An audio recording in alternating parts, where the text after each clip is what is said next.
ಸಹೋದ್ಯೋಗಿ ಬಂಧುಗಳೇ, ವಿದ್ಯಾರ್ಥಿಗಳಿಗೆ ನೈತಿಕ ಮೌಲ್ಯ ಶಿಕ್ಷಣವನ್ನು ನೀಡಲು ಇಂದು ನಮ್ಮೊಂದಿಗೆ ಶ್ರೀಮತಿ ಮಲ್ಲಿಕಾ ರಾವ್ ಇವರಿದ್ದಾರೆ. ಈ ಕಾರ್ಯಕ್ರಮವನ್ನು ಆರಂಭಿಸುವ ಮೊದಲು ದೇವರ ನಾಮವನ್ನು ಹಾಡಲಿಕ್ಕಿದ್ದಾರೆ ನಮ್ಮ ಶಾಲೆಯ ಮುದ್ದಿನ ಮಕ್ಕಳು. ಹೂವಲ್ಲಿ ಜೇನು ಗುಡಿ ಕಟ್ಟದೇನು, ನೀರಲ್ಲಿ ಮೀನು ಅಡಿ ಮುಟ್ಟದೇನು, ಆ ದೈವದ ಬೇರೆ ಎಲ್ಲಾನು. ಹೇ ಶಾರದೆ ದಯ ಪಾಲಿಸು, ಈ ಬಾಳನು ಬೆಳಕಾಗಿಸು. ಹೇ ಶಾರದೆ. ನಮ್ಮ ಶಾಲೆಯ ಉಪಾಧ್ಯಕ್ಷರಾದ ಶ್ರೀಮತಿ ಗಾಯತ್ರಿ ಅವರಿದ್ದಾರೆ. ಅವರು ವೇದಿಕೆಯಲ್ಲಿ ಬಂದು ಕುಳಿತು ಆಸೀನರಾಗಬೇಕಂತ ಕೇಳಿಕೊಳ್ತಾ ಇದ್ದಾರೆ. ಇಂದಿನ ಈ ಕಾರ್ಯಕ್ರಮಕ್ಕೆ ನಾವೆಲ್ಲ ಪ್ರೀತಿಯಿಂದ ಆಗಮಿಸಿದ್ದೀರಾ.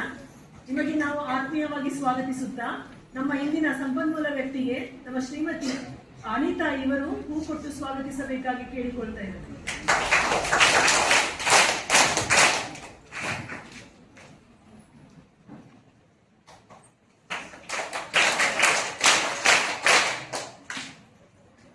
ಉಪಾಧ್ಯಕ್ಷರಾದ ಶ್ರೀಮತಿ ಗಾಯತ್ರಿ ಇವರಿಗೆ ನಮ್ಮ ಶಾಲೆಯ ಸಹ ಶಿಕ್ಷಕಿ ಆಶಾರವರು ಹೂ ಕೊಟ್ಟು ಸ್ವಾಗತಿಸಬೇಕಂತ ಕೇಳಿಕೊಳ್ತಾರೆ.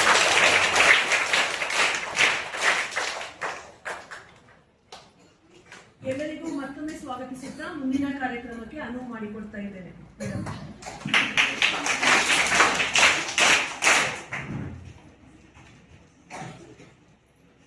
ಮೇಲೆ ಆಸೀನರಾಗಿರುವಂತಹ ಮುಖ್ಯ ಶಿಕ್ಷಕರಾಗಿರುವಂತಹ ನಿಶಾ ಮೇಡಮ್ ಅವರೇ, ಅದೇ ರೀತಿಯಾಗಿ ಆಡಳಿತ ಮಂಡಳಿಯ ಉಪಾಧ್ಯಕ್ಷರಾಗಿರುವಂತಹ ಗಾಯತ್ರಿ ಮೇಡಮ್ ಅವರೇ, ಹಾಗೂ ಇಲ್ಲಿ ನೆರೆದಿರುವಂತಹ ಶಿಕ್ಷಕರೇ ಹಾಗೂ ಪ್ರೀತಿಯ ವಿದ್ಯಾರ್ಥಿಗಳೇ, ನನಗೆ ನಿಶಾ ಮೇಡಮ್ ಅವರು ನಿನ್ನೆ ಸಿಕ್ಕಿದಾಗ ನಮ್ಮ ಶಾಲೆಗೆ ಬಂದು ನೀವು ಮಾತನಾಡಬೇಕು, ಅದಕ್ಕೆ ಯಾವುದ್ರ ಬಗ್ಗೆ ಮಾತನಾಡ್ಬೋದು ಅಂತೇಳಿ ಅವರು ಕೇಳಿದಾಗ ನಾನು ಮೇಡಮ್ ಅಲ್ಲಿ ಹೇಳಿದೆ, ಯಾವುದನ್ನು ಕೊಟ್ಟರು ಮಾತನಾಡುವ ಮೇಡಮ್, ನಮ್ಮ ಸಬ್ಜೆಕ್ಟಿನ ವಿಷಯದ ಬಗ್ಗೆ ಇವಾಗ ನೈತಿಕ ಶಿಕ್ಷಣ ಬಗ್ಗೆ ಅದರ ಅರಿವು ಈಗ ವಿದ್ಯಾರ್ಥಿಗಳಲ್ಲಿ ತುಂಬಾ ಮುಖ್ಯವಾಗಿ ಬೇಕಾಗ್ತದೆ. ಆದ್ರೆ ನನ್ನ ಎದುರು ಕುಳಿತಿರುವಂತಹ ಪುಟ್ಟ ಪುಟ್ಟ ಮಕ್ಕಳು ಇದ್ದಾರೆ, ಅದೇ ರೀತಿಯಾಗಿ ಪ್ರೌಢರಾಗಿರುವಂತಹ ದೊಡ್ಡ ಮಕ್ಕಳು ಕೂಡ ನನ್ನ ಎದುರಲ್ಲಿ ಇದ್ದಾರೆ. ಹಾಗಾಗಿ ಎರಡನ್ನು ಕೂಡ ನಾನು ಅಡ್ಜಸ್ಟ್ ಮಾಡಿ ಮಾತನಾಡಬೇಕಾದಂತಹ ನೆಲೆಗಟ್ಟಿನಲ್ಲಿ ಇಲ್ಲಿ ನಿಂತಿದ್ದೇನೆ. ನೈತಿಕ ಶಿಕ್ಷಣ ಅಂದ್ರೆ ಯಾವುದೆಲ್ಲ ಬರ್ತದೆ ಮಕ್ಕಳೇ? ನೈತಿಕ ಶಿಕ್ಷಣ ಯಾವುದೆಲ್ಲ ಬರ್ತದೆ? ತಪ್ಪಾದ್ರೂ ಅಡ್ಡಿಲ್ಲ, ಹೇಳಿ.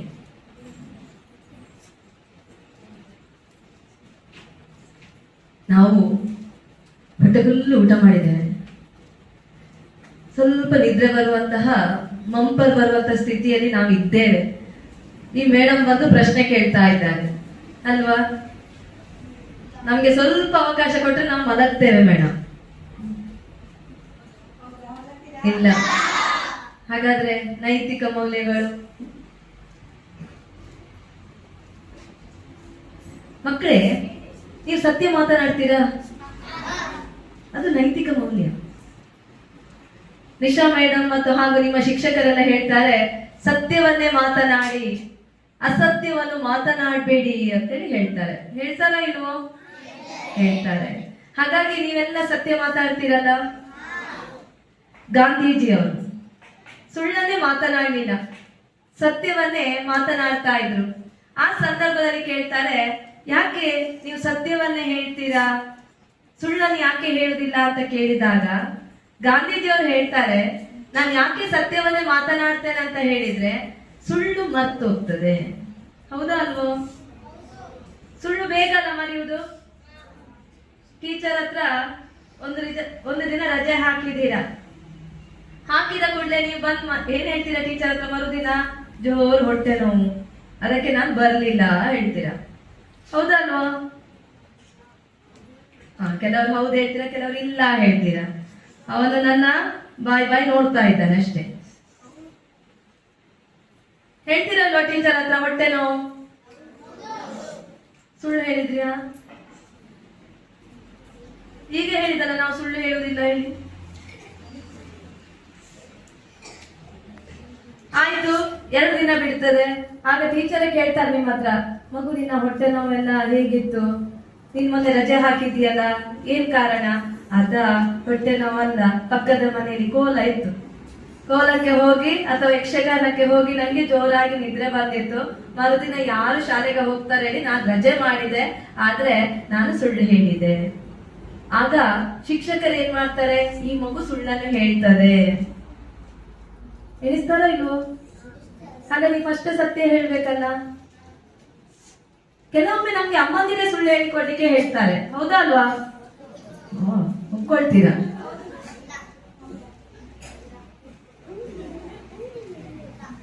ನಮ್ಮ ಮಕ್ಕಳೆಲ್ಲ ಸತ್ಯ ಹರಿಶ್ಚಂದ್ರನ ಮೊಮ್ಮಕ್ಕಳೇ ನೀವೆಲ್ಲ. ಹೇಗೆ ಹೇಳಿ? ಈಗ ನೀವು ನಿಮ್ಮ ಅಮ್ಮನೊಟ್ಟಿಗೆ, ಸಣ್ಣ ಸಣ್ಣ ಮಕ್ಕಳು, ದೊಡ್ಡವರು ಸ್ವಲ್ಪ ಗೊತ್ತಿದ್ದವರು, ಚಿಕ್ಕ ಮಕ್ಕಳು ಇಲ್ಲಿದ್ದೀರಾ. ಅಮ್ಮನೊಟ್ಟಿಗೆ ಅಪ್ಪನೊಟ್ಟಿಗೆ ಪೇಟೆಗೆ ಮೂಡಬಿದ್ರೆಗೆ ಬಂದಿರ್ತೀರಾ. ಮೂಡಬಿದ್ರೆಗೆ ಬಂದಾಗ ನಿಮ್ಗೆ ಐಸ್ ಕ್ರೀಮ್ ಬೇಕಂತೇಳಿ ಎನಿಸ್ತದೆ. ಅಪ್ಪ ಅಮ್ಮನ ಹತ್ರ ಹೇಳ್ತೀರಾ, ಐಸ್ ಕ್ರೀಮ್ ಅಂಗಡಿಗೆ ಹೋಗುವ ಅಂತ ಹೇಳ್ತೀರಾ. ಆಗ ಅಪ್ಪ ಅಮ್ಮ ಹೇಳ್ತಾರೆ, ಆಯ್ತು ಮಗ ಬಾ ಹೋಗುವ ಅಂತೇಳಿ ಐಸ್ ಕ್ರೀಮ್ ಅಂಗಡಿಗೆ ಕರ್ಕೊಂಡು ಹೋಗ್ತಾರೆ. ಆಗ ಅಮ್ಮ ಅಪ್ಪ ಹೇಳ್ತಾರೆ, ಮಗ ಮನೆಯಲ್ಲಿ ಅಜ್ಜಿ ಹತ್ರ ಅಥವಾ ಅಜ್ಜನ ಹತ್ರ ನಾವು ಐಸ್ ಕ್ರೀಮ್ ಅಂಗಡಿಗೆ ಹೋಗಿದ್ದು ಹೇಳ್ಬೇಡ ಅಥವಾ ಹೋಟೆಲಿಗೆ ಹೋಗಿದ್ದು ಹೇಳ್ಬೇಡ, ಸತ್ಯವನ್ನೇ ಹೇಳ್ಬೇಡ ಅಂತೇಳಿ ತಾಯಿ ತಂದೆ ಹೇಳ್ಕೊಡ್ತಾರೆ, ಹೌದಲ್ವಾ? ಅಜ್ಜ ಅಜ್ಜಿ ಹತ್ರ ಹೇಳ್ಬೇಡ ನಾವು ಹೋಟೆಲಿಗೆ ಹೋಗಿದ್ದು ಹೇಳ್ತಾರೆ. ಕೆಲವರು ಇಲ್ಲಿ ಹೌದು ಹೇಳಿದ್ರಲ್ಲ, ಅದಕ್ಕೆ ದೊಡ್ಡ ಮಕ್ಕಳಲ್ಲ, ಸಣ್ಣ ಮಕ್ಕಳು ಬೇಗ ಸತ್ಯವಾಗಿ ಬಿಡ್ತಾರೆ. ಈಗ ಇಲ್ಲಿ ಹೇಳಿದ್ರಲ್ಲ ಹೌದು ಅಂತೇಳಿ ಅಲ್ವಾ? ಅಜ್ಜ ಅಜ್ಜಿ ಮನೆಗೆ ಬಂದು ನಿಮ್ಮ ಹತ್ರ ಏನು ಕೇಳಲಿಲ್ಲ, ಆದ್ರೆ ನೀವು ಹೋಗಿ ಅಜ್ಜ ಅಜ್ಜಿ ಹತ್ರ ಹೇಳ್ತೀರಾ, ಏನ್ ಹೇಳ್ತೀರಾ? ನಾವು ಹೋಟೆಲಿಗೆ ಹೋಗ್ಲೇ ಇಲ್ಲ ಅಂತ. ನಿಮ್ಮಕ್ಕಿಂತ ಅನುಭವಸ್ಥದಲ್ಲಿ ನಮ್ಮ ಹಿರಿಯರು ದೊಡ್ಡವರು, ಕೂಡ್ಲೆ ಗೊತ್ತಾಗ್ತದೆ ನೀವು ಹೋಟೆಲಿಗೆ ಹೋಗಿದ್ದೀರಿ ಅಂತ. ಹಾಗಾದ್ರೆ ಯಾರು ನಿಮ್ಗೆ ಸುಳ್ಳು ಹೇಳಿಕೆ ಹೇಳಿದ್ದು? ಅಮ್ಮ ಅಪ್ಪ, ಎಲ್ಲ ಬಂತು. ಹಾಗಾದ್ರೆ ಅವರೇ ಹೇಳಿಕೊಡ್ತಾರೆ, ನೀವು ಮನೆಗೆ ಹೋಗಿ ಹೇಳ್ಬೇಕು, ನೀವು ನಮ್ಗೆ ಸುಳ್ಳನ್ನು ಹೇಳಿಕೊಡ್ಬಾರ್ದು. ಒಂದು ಟೀಚರ್ ಬಂದಿದ್ರು, ಅವರು ಹೇಳಿದ್ದಾರೆ. ಇನ್ನು ನೀವು ದೊಡ್ಡದಾಗ್ತೀರಾ, ಡಿಗ್ರಿಗೆ ಹೋಗ್ತೀರಿ ಅಥವಾ ನೀವು ಇಂಜಿನಿಯರಿಂಗ್ಗೆ ಹೋಗ್ತೀರಿ, ಯಾವುದಕ್ಕೂ ಹೋಗಿ ಅಲ್ಲ, ಕಲಿಬೇಕು, ಮಾತ್ರ ಕಲಿಬೇಕು, ಆಯ್ತಾ? ಹೋಗ್ತೀರಾ, ಹೋದ ಮೇಲೆ ಏನಾಗ್ತದೆ, ಅಲ್ಲಿ ನೀವೇನ್ ಮಾಡ್ತೀರಾ? ತಂದೆ ತಾಯಿ ಪಿಕ್ಚರ್ ಟಾಕೀಸಿಗೆ ಹೋಗ್ತೀರಿ. ಪಿಕ್ಚರ್ ಟಾಕೀಸಿಗೆ ಹೋಗಿ ಮನೆಗೆ ಬಂದು ಏನ್ ಹೇಳ್ತೀರಾ? ನಾನು ಕಾಲೇಜಿಗೆ ಹೋಗಿದ್ದೇನೆ. ಕಾರಣ ನಿಮ್ಮ ಅಮ್ಮ ಅಪ್ಪ ಇದೇ ಮಾತನ್ನು ಮನೆಗೆ ಹೋಗಿ ಹೇಳ್ಬೇಕು. ಅಪ್ಪ ಅಮ್ಮ ಸುಳ್ಳನ್ನು ಹೇಳಿದಾಗ ಅಥವಾ ಶಾಲಾ ಶಿಕ್ಷಕರ ಹತ್ರ ಸುಳ್ಳನ್ನು ಹೇಳಿದಾಗ ನಾನು ಹೇಳಿದ ಮಾತನ್ನು ನೀವು ಹೇಳ್ಬೇಕು. ಹೇಳ್ತೀರಾ? ಹೇಳ್ತೀರಲ್ಲ. ಟೀಚರ್ ಒಬ್ಬರು ಬಂದಿದ್ರು, ಸುಳ್ಳು ಪನ್ನರ ಬಲ್ಲಿಗೆ ಸತ್ಯ ಪನ್ನೋಡಿಗೆ ಟೀಚರ್ ನಕ್ಲೇಡ ಅಂತ. ಕೆಲವೊಮ್ಮೆ ಏನಾಗ್ತದೆ, ನಮ್ಮಿಂದಲೇ ತಪ್ಪಾಗ್ತದೆ, ಆಯ್ತಾ? ನಮ್ಮ ಈ ಟೀಚರ್ ಇರ್ಬೋದು, ಹೋಮ್ ವರ್ಕ್ ಕೊಟ್ಟಿರ್ತಾರೆ ನಿಮ್ಮಿಬ್ಬರಿಗೆ, ಆಯ್ತಾ? ಮರುದಿನ ಮಾಡ್ಕೊಂಡು ಬರ್ಬೇಕು ಅಂತ ಹೋಮ್ ವರ್ಕ್ ಕೊಡ್ತಾರೆ ಇಲ್ವಾ ನಿಮ್ಗೆ? ಕೊಡ್ತಾರೆ. ನೀವಿಬ್ಬರು ಏನ್ ಮಾಡಿದ್ದೀರಾ? ಯಕ್ಷಗಾನಕ್ಕೆ ಹೋಗಿದ್ದೀರಿ, ಆಯ್ತಾ? ಮರುದಿನ ಬರುವಾಗ ನೆನಪಾಗ್ತದೆ, ನಮ್ಗೆ ಹೋಮ್ ವರ್ಕ್ ಹೇಳಿದ್ದಾರೆ, ಟೀಚರ್ ಬರ್ಲಿಕ್ಕೆ ಆಯ್ತಲ್ಲ, ಇವಾಗ ಎಂತ ಮಾಡುದು? ಸತ್ಯ ಹೇಳುವ, ಟೀಚರ್ ಹೇಳಿದಾರಲ್ಲ ಸತ್ಯವನ್ನೇ ಮಾತನಾಡ್ಬೇಕು ಅಂತ ಹೇಳಿ. ಆಗ ನಿನ್ನಲ್ಲಿ ನಾವು ಬಂದು ಕೇಳ್ತೇವೆ ಅಲ್ವಾ, ಎಲ್ಲಿ ಉಂಟು ಹೋಮ್ ವರ್ಕ್? ನೀನು ನಿಜ ಹೇಳ್ತೀಯ, ನಾನು ಯಕ್ಷಗಾನ ಇತ್ತು ಮರ್ತೋಯ್ತು ಅಂತ ಹೇಳ್ತೀರ. ಆಗ ನಾವೇ ಬೈಲಿಕ್ಕೆ ಶುರು ಮಾಡ್ತೇವೆ, ನಿಮಗೆ ಯಕ್ಷಗಾನ ಇಂಪಾರ್ಟೆಂಟಾ, ಶಾಲೆ ಇಂಪಾರ್ಟೆಂಟಾ, ಹೋಮ್ ವರ್ಕ್ ಇಂಪಾರ್ಟೆಂಟಾ ಅಂತೇಳಿ ಬೈತೇವೆ. ನಾಳೆ ಬರುವಾಗ ನಿನ್ನ ಹೆತ್ತವರನ್ನು ಕರ್ಕೊಂಡು ಬಾ ಅಂತೇಳಿ ಹೇಳ್ತೇವೆ. ಈ ಕಡೆ ಇವನ್ ಬರಲಿಲ್ಲ, ನಿನ್ಗೆ ಮಾಡಿದಂತಹ ನಾವು ಹೊಗಳಿದ್ದೇವಲ್ಲ, ಬೈದಿದ್ದೇವಲ್ಲ, ಅವನಿಗೆ ಅಲ್ಲಿ ಕೇಳ್ಕೊಳ್ತಾನೆ. ಇವನ ಹತ್ರ ಕೇಳ್ತೇವೆ, ಏನ ಬರಲಿಲ್ಲ? ಜೋರು ತಲೆನೋವು, ಹೊಟ್ಟೆ ನೋವು, ಜ್ವರ. ಬರಲಿಲ್ಲ ಮೇಡಮ್, ನಾಳೆ ಬರ್ಕೊಂಡು ಬರ್ತೇವೆ. ಆಗ ನಾನೇನ್ ಹೇಳ್ತೇನೆ, ಹೌದಾ ಮಗ, ಮೆಡಿಸಿನ್ ತಗೊಂಡಿದ್ಯಾ, ಮಾತ್ರೆ ತಗೊಂಡಿದ್ಯಾ, ನಾಳೆ ಬರುವಾಗ ಸರಿ ಹುಷಾರಾಗಿ ಬಾ ಅಂತೇಳಿ ಹೇಳಿ. ಹೌದಲ್ವಾ? ಅವನು ಸುಳ್ಳು ಹೇಳಿದಲ್ಲ ನನ್ನ ಹತ್ರ. ಆಗ ನೀವು ಉಳ್ದೋರೇನ್ ಹೇಳ್ತೀರಾ? ಓ, ಹಾಗಾದ್ರೆ ನಾವು ಸುಳ್ಳನ್ನೇ ಹೇಳಿದ್ರೆ ಮೇಡಮ್ ಹೊಗಳ್ತಾರೆ ಅಂತೇಳಿ. ಹಾಗಾಗಿ ಅದಾಗ್ಬಾರ್ದು.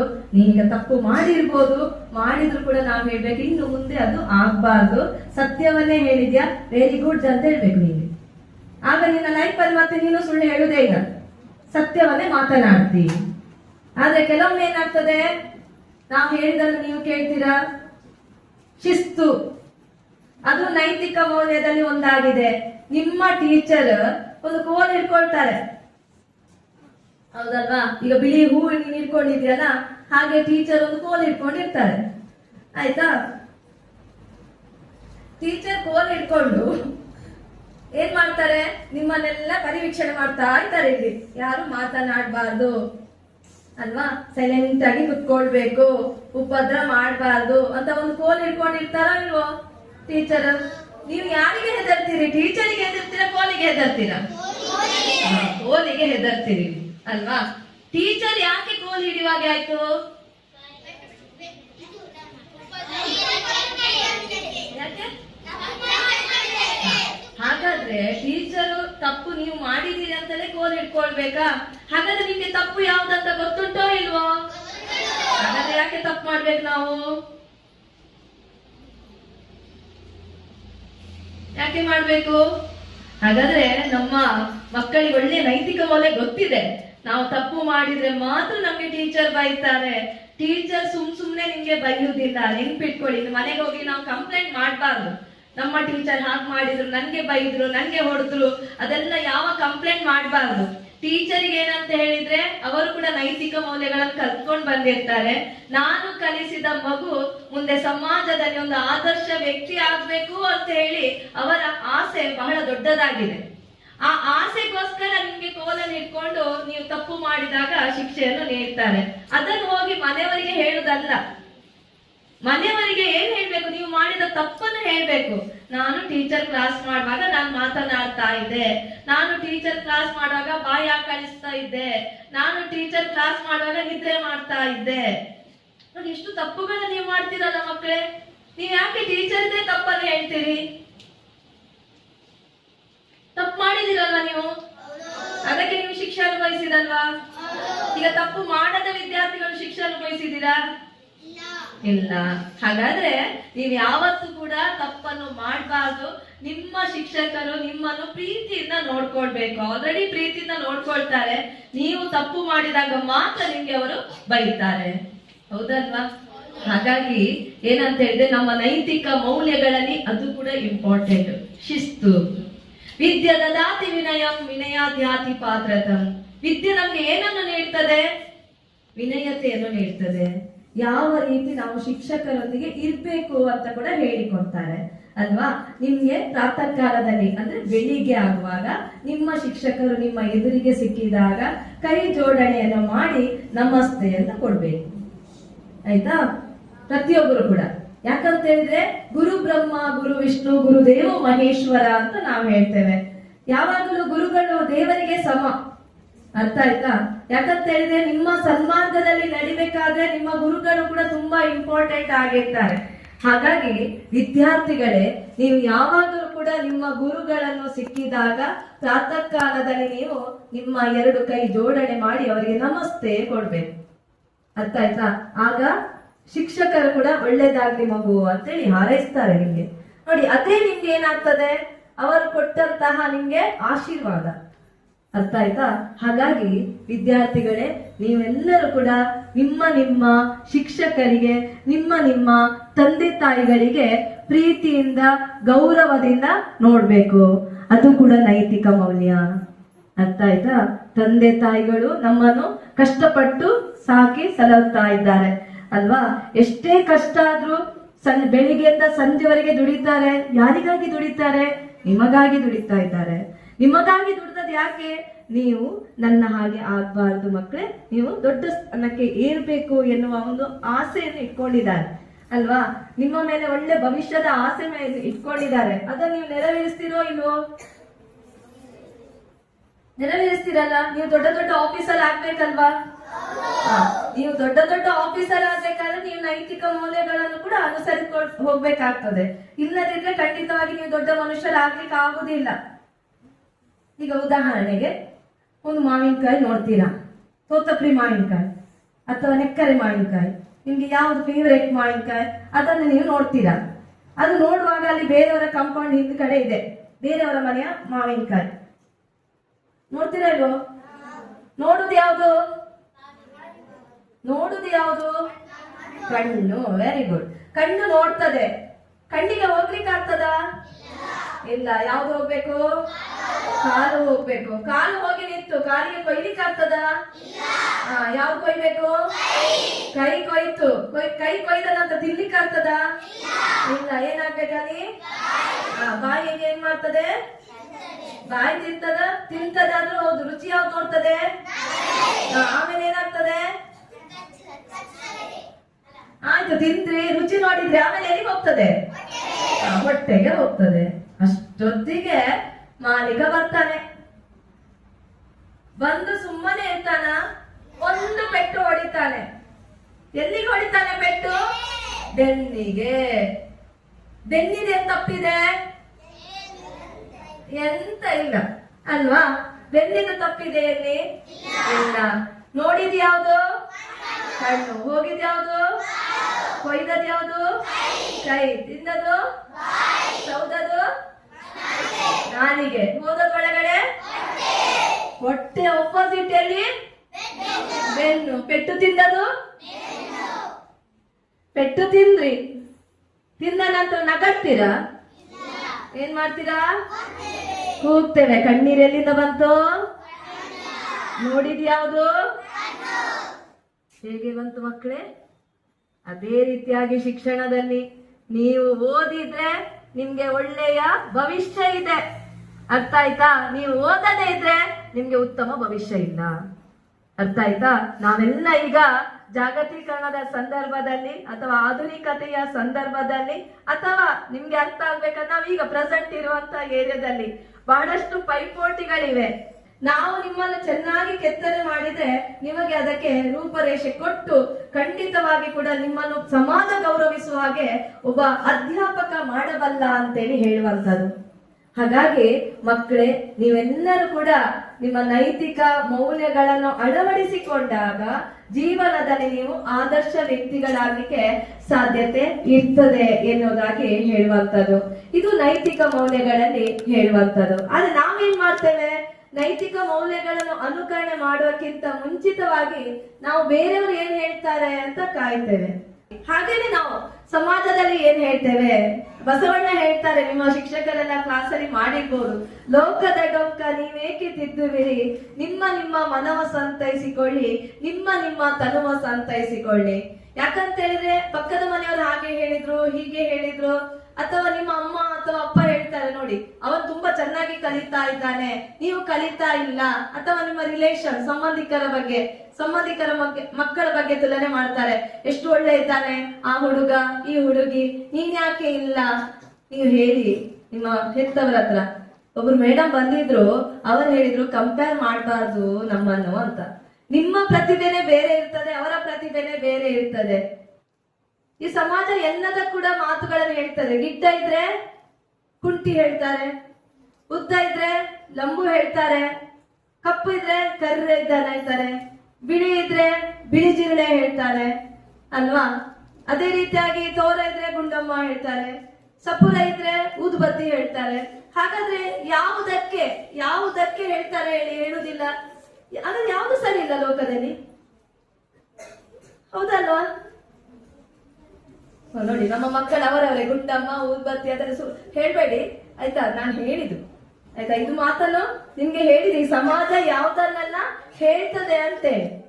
ಅರ್ಥ ಆಯ್ತಾ? ಯಾವುದಕ್ಕೂ ಕೂಡ ಈ ಸಮಾಜ ಬೆಲೆ ಕೊಡೋದಿಲ್ಲ, ಎಲ್ಲದಕ್ಕೂ ಹೇಳ್ತದೆ. ಆದ್ರೆ ನಾವು ಏನು ಎನ್ನುವುದು ನಮ್ಗೆ ಗೊತ್ತಿದ್ರೆ ಮಾತ್ರ ಅದು ಮುಂದೆ ಹೋಗ್ಲಿಕ್ಕೆ ನಾವು ಸಾಧ್ಯ ಇರ್ತದೆ ಅಂತೇಳಿ ಹೇಳುವಂಥದ್ದು. ಏನೇ ಇರ್ಲಿ, ದೊಡ್ಡ ಮಕ್ಕಳಾದ್ರೆ ನಿಶಬ್ದ ಕೇಳ್ತಾ, ಸಣ್ಣ ಮಕ್ಕಳು, ನಾನು ನಿಶಾ ಮೇಡಮ್ ಹತ್ರ ಬರುವಾಗ ಹೇಳಿದ್ರೆ ಎಷ್ಟು ಸಣ್ಣ ಮಕ್ಕಳಿದ್ದಾರೆ ಮೇಡಮ್ ಅಂತೇಳಿ. ಅಂದ್ರೆ ನಿಮ್ಮ ಮಟ್ಟಕ್ಕೆ ನಾವು ಇಳಿಬೇಕು ಆಗ್ತದೆ, ಇಲ್ಲ ನಿಮ್ಗೆ ಸ್ವಲ್ಪ ಬೋರ್ ಅಂತೇಳಿ ಆಗ್ತದೆ. ಮತ್ತೆ ನೀವು ಗೌರವ ಕೊಡುವಂಥದ್ದು, ತಂದೆ ತಾಯಿಗೆ ಗೌರವ ಕೊಡ್ಬೇಕು, ಶಿಕ್ಷಕರಿಗೆ ಗೌರವ ಕೊಡ್ಬೇಕು. ಇದು ನೈತಿಕ ಮೌಲ್ಯಗಳಲ್ಲಿ ಒಂದು ಮಕ್ಕಳೇ. ಆಯ್ತಾ? ನೋಡಿ, ಉದಾಹರಣೆಗಾಗಿ ನೀವು ಸ್ವಾಮಿ ವಿವೇಕಾನಂದರ ಹೆಸರನ್ನು ಕೇಳಿದ್ದೀರಾ? ಅವರ ಮೊದಲ ಹೆಸರೇನು? Very good. ನರೇಂದ್ರ ಅವರ ಮೊದಲ ಹೆಸರು. ಸ್ವಾಮಿ ವಿವೇಕಾನಂದರ ಹೆಸರನ್ನ ಕೇಳಿದ್ದೀರಾ? ಸ್ವಾಮಿ ವಿವೇಕಾನಂದರು ಒಂದು ದಿನ ಇಂಗ್ಲೆಂಡಿಗೆ ಹೋಗಿರ್ತಾರೆ. ಆಯ್ತಾ? ಇಂಗ್ಲೆಂಡಿಗೆ ಹೋದಾಗ ಏನಾಗ್ತದ ಅಂತ ಹೇಳಿದ್ರೆ ಅಲ್ಲಿಯ ಜನರು ಕೇಳ್ತಾರೆ, ನೀವು ಯಾಕೆ ಭಾರತೀಯ ಮಹಿಳೆಯರಿಗೆಲ್ಲ ನೀವೆಲ್ಲ ಕೈ ಮುಗ್ದು ನಮಸ್ಕಾರ ನಮಸ್ಕಾರ ಅಂತ ಹೇಳಿ ಕೊಡ್ತೀರಲ್ಲ, ಯಾಕೆ ನೀವು ಶೇಕ್ ಹ್ಯಾಂಡ್ ಮಾಡೋದಿಲ್ಲ ಅಂತ ಕೇಳ್ತಾರೆ. ಆಗ ಸ್ವಾಮಿ ವಿವೇಕಾನಂದರು ಕೇಳ್ತಾರೆ, ನಿಮ್ಮ ಇಂಗ್ಲೆಂಡಿನ ರಾಣಿ ಅವರಿಗೆ ನೀವು ಶೇಕ್ ಹ್ಯಾಂಡ್ ಮಾಡ್ತೀರಾ? ಅದಕ್ಕೆ ಅವರು ಹೇಳ್ತಾರೆ, ಇಲ್ಲ ಶೇಕ್ ಹ್ಯಾಂಡ್ ಮಾಡೋದಿಲ್ಲ. ಯಾಕೆ ಶೇಕ್ ಹ್ಯಾಂಡ್ ಮಾಡೋದಿಲ್ಲ? ಅವರು ರಾಣಿ ಆಗಿದ್ದ ಕಾರಣ ನಾವು ಶೇಕ್ ಹ್ಯಾಂಡ್ ಮಾಡೋದಿಲ್ಲ ಅಂತ. ಆಗ ಸ್ವಾಮಿ ವಿವೇಕಾನಂದರು ಹೇಳ್ತಾರೆ, ನನ್ನ ಭಾರತದ ಪ್ರತಿಯೊಂದು ಮಹಿಳೆ ಕೂಡ ಮಹಾರಾಣಿ. ಇದು ಗೌರವ ಮಕ್ಕಳೇ. ಸ್ವಾಮಿ ವಿವೇಕಾನಂದರು ಹೆಣ್ಣು ಮಗಳಿಗೆ ಕೊಟ್ಟಂತಹ, ನಮ್ಮ ಭಾರತದ ಹೆಣ್ಣು ಮಕ್ಕಳಿಗೆ ಕೊಟ್ಟಂತಹ ಗೌರವ ಅದು. ಅರ್ಥ ಆಯ್ತಾ? ಹಾಗಾಗಿ ನೀವು ಕೂಡ ಅಷ್ಟೇ, ನಿಮ್ಮ ತಂದೆ ತಾಯಿಗೆ, ನಿಮ್ಮ ಶಿಕ್ಷಕರಿಗೆ, ಎಲ್ಲರಿಗೆ ಕೂಡ ಗೌರವ ಕೊಡ್ಬೇಕು. ಗೌರವ ಕೊಟ್ಟು ಯಾರು ಹಾಳಾಗಿದ್ದಿಲ್ಲ, ಎಲ್ಲರೂ ಒಳ್ಳೇದಾಗಿದ್ದಾರೆ. ಅರ್ಥ ಆಯ್ತಾ? ನಿಮ್ಗೆ ನೀವು ಗೌರವ ಕೊಟ್ಟಷ್ಟು ನಿಮ್ಮ ಶಿಕ್ಷಕರಿಗೆ ಇನ್ನೂ ಖುಷಿ ಆಗ್ತದೆ ನಿಮ್ಮ ಬಗ್ಗೆ. ನನ್ನ ಹುಡುಗ, ನನ್ನ ಹುಡುಗಿ, ನನ್ನ ವಿದ್ಯಾರ್ಥಿಗಳು ಎಷ್ಟು ಚೆನ್ನಾಗಿ ನಮ್ಗೆ ಗೌರವ ಕೊಡ್ತಾ ಇದ್ದಾರೆ, ಮನೆಯ ಸಂಸ್ಕೃತಿ ಸಂಸ್ಕಾರಗಳು ಯಾವ ರೀತಿ ಇದೆ ಅಂತೇಳಿ ಹೇಳ್ತಾರೆ. ಈಗ ಉದಾಹರಣೆಗಾಗಿ ನಿಮ್ಮ ಮನೆಯಲ್ಲಿ ನಿಮ್ಮ ಅಪ್ಪ ಅಮ್ಮ ಗಲಾಟೆ ಮಾಡ್ತಾರೋ ಇಲ್ವೋ? ಮಾಡ್ತಾರೆ ಅಲ್ವಾ? ನಿಮ್ಮ ತಂದೆ ತಾಯಿಗಳು ಗಲಾಟೆ ಮಾಡ್ತಾರೆ. ಗಲಾಟೆ ಮಾಡುವಾಗ ನೀವು ಅಲ್ಲಿ ಇರ್ತೀರೋ ಇಲ್ವೋ? ಇರ್ತೀರಿ. ಇರ್ಬಾರ್ದು. ಅಪ್ಪ ಅಮ್ಮ ಗಲಾಟೆ ಮಾಡುವಾಗ ಅವರಿಗೆ ಭಾಷೆ ಇಲ್ಲ, ನಿಮ್ಮ ಎದುರಲ್ಲಿ ಗಲಾಟೆ ಮಾಡ್ತಾರೆ, ಆದ್ರೆ ನೀವು ಇರ್ಬೇಡಿ. ಅರ್ಥ ಆಯ್ತಾ? ನಿಮ್ಗೆ ಅಚ್ಚುಮೆಚ್ಚಿನ ಶಿಕ್ಷಕಿಯ ಪಠ್ಯ ಇಷ್ಟ ಆಗಿರ್ತದೆ, ಹೋಗಿ ಅದನ್ನು ಓದಿ. ಹತ್ತಿ ಇದ್ರೆ ಹತ್ತಿಯನ್ನು ಇಟ್ಕೊಳ್ಳಿ. ನಿಜವಾಗಿ ಅವರು ನಿಮ್ಮ ಎದುರಲ್ಲಿ ಗಲಾಟೆ ಮಾಡಬಾರ್ದು. ಗಲಾಟೆ ಮಾಡಿದಾಗ ಏನಾಗ್ತದೆ, ಎಲ್ಲ ಕೆಟ್ಟ ಕೆಟ್ಟ ಪದಗಳು ಪುಂಖಾನುಪುಂಖವಾಗಿ ಬರ್ತದೆ. ಅಂದ್ರೆ ಸಾಲು ಸಾಲು ಸಾಲು ಅದೇ ಬರ್ತದೆ. ಬರ್ತೀರಾ ಶಾಲೆಗೆ, ನೀವು ಕೂಡ ಮಾತಾಡ್ಲಿಕ್ಕೆ ಶುರು ಮಾಡ್ತೀರಾ, ದೊಡ್ಡವರು ಸಾವು ಮಾರಯ್ಯ.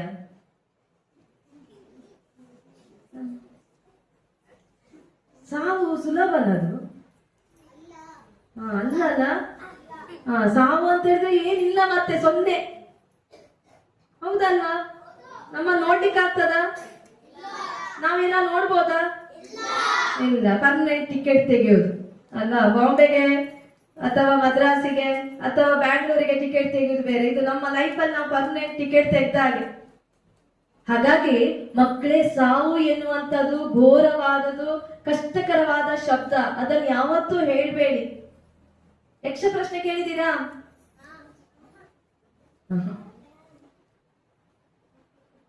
ಕೇಳಿಲ್ಲ. ಮಹಾಭಾರತ ಕೇಳಿದ್ದೀರಾ? ಮಹಾಭಾರತ ಬರ್ದವ್ರು ಯಾರು? ರಾಮಾಯಣ ಬರ್ದವ್ರು ಯಾರು? ಮಹಾಭಾರತ ಬರ್ದದ್ದು ಯಾರು? ರಾಮಾಯಣ ಮಹಾಭಾರತ ಇಬ್ಬರು ವಾಲ್ಮೀಕಿ. ಹಾಗಾದ್ರೆ ಮಹಾಭಾರತ ಬರ್ದದ್ದು ದೊಡ್ಡ ಮಕ್ಕಳು, ಬಾಯ್ಬಿಡಿ. ಮಹಾಭಾರತ ಅಟ್ಲೀಸ್ಟ್ ನನ್ನ ಸಣ್ಣ ಮಕ್ಕಳಿಗೆ ವಾಲ್ಮೀಕಿ, ಮಹಾಭಾರತ, ರಾಮಾಯಣ ಒಂದು ಪರಿಜ್ಞಾನ ಇದೆ. Very good. ದೊಡ್ಡವರು ಯಾರು ಬರ್ತದ್ದು? ಬರ್ತದ್ದು ಗಣಪತಿ. ನಾವು ವ್ಯಾಸರು ಬರೆದಂತಹ ಮಹಾಭಾರತ ಅಂತ ನಾವು ಹೇಳ್ತೇವೆ ಅಲ್ವಾ? ವ್ಯಾಸರ ರಚನೆಯಿಂದ ಆಗಿರುವಂತದ್ದು ಮಹಾಭಾರತ. ಅದ್ರಲ್ಲಿ ಯಕ್ಷ ಪ್ರಶ್ನೆ ಅಂತ ಬರ್ತದೆ. ಪಾಂಡವರು ಕೇಳಿದ್ದೀರಾ? ಓಕೆ. ಪಾಂಡವರನ್ನು ಏನ್ ಮಾಡ್ತಾರೆ, ಈ ಕೌರವರೆಲ್ಲ ಸೇರಿ ಜೊತೆಗೂಡಿಸಿ ಅವರನ್ನು ಮೋಸದಿಂದ ಕಾಡಿಗೆ ಹಟ್ಟಿಸ್ತಾರೆ. ಹಾಗಾಗಿ ಏನಾಗ್ತದೆ, ಪಾಂಡವರು ಕಾಡಲ್ಲಿ ಇರ್ಬೇಕಾಗ್ತದೆ. ಆಗ ಜೋರು ಬಾಯಾರಿಕೆ ಆಗ್ತದೆ. ಆ ಸಂದರ್ಭದಲ್ಲಿ ನೀರು ಬೇಕು ಅಂತೇಳಿ ನದಿಗೆ ಹತ್ತಿರ ಹೋದಾಗ ಅಲ್ಲಿ ಯಕ್ಷ ಪ್ರತ್ಯಕ್ಷನಾಗಿ ಪ್ರಶ್ನೆಯನ್ನು ಕೇಳ್ತಾರೆ. ಆಗ ಪಾಂಡವರು ಯಾರು ಪ್ರಶ್ನೆಯನ್ನು ಕೇಳದೆ ದಿಮಾಕಿನಿಂದ ನೀರನ್ನು ತರ್ಲಿಕ್ಕೆ ಹೋಗ್ತಾರೆ. ಅಲ್ಲಿ ಅವರು ಮತಿ ತೆಗೆದು ಅವರು ಏನಂತ ಹೇಳಿದ್ರೆ ಎಲ್ಲ ಬಿದ್ದುಕೊಂಡಿರ್ತಾರೆ. ನಂತರ ಧರ್ಮರಾಯ ಒಬ್ಬ ಉಳಿತಾನೆ. ತನ್ನ ತಮ್ಮಂದಿರು ಬರ್ಲಿಲ್ಲ, ಇನ್ನು ಕೂಡ ಎಲ್ಲಿ ಹೋಗಿದ್ದಾರೆ ಅಂತೇಳಿ ಯೋಚನೆ ಮಾಡ್ತಾನಂತೆ. ಆ ಸಂದರ್ಭದಲ್ಲಿ ಏನಾಗ್ತದೆ ಅಂತ ಹೇಳಿದ್ರೆ, ಯೋಚನೆ ಮಾಡ್ತಾ ಮಾಡ್ತಾ ಬರುವಾಗ ಅಲ್ಲಿ ನದಿಯ ತೀರದ ತೀರ 4 ಜನ ಕೂಡ ಮಲಗಿದ್ದಾರೆ. ಆಯ್ತಾ? ಯಾರಂತ ಹೇಳಿ ಯಾರೆಲ್ಲ ಮಲಗಿದ್ದಾರೆ? ಧರ್ಮರಾಯನ್ ಬಿಟ್ಟು ಉಳಿದವರು ಯಾರಿದ್ದಾರೆ? ಅರ್ಜುನ, ಭೀಮ, ಮತ್ತೆ ಇಬ್ಬರಿದ್ದಾರಲ್ಲ,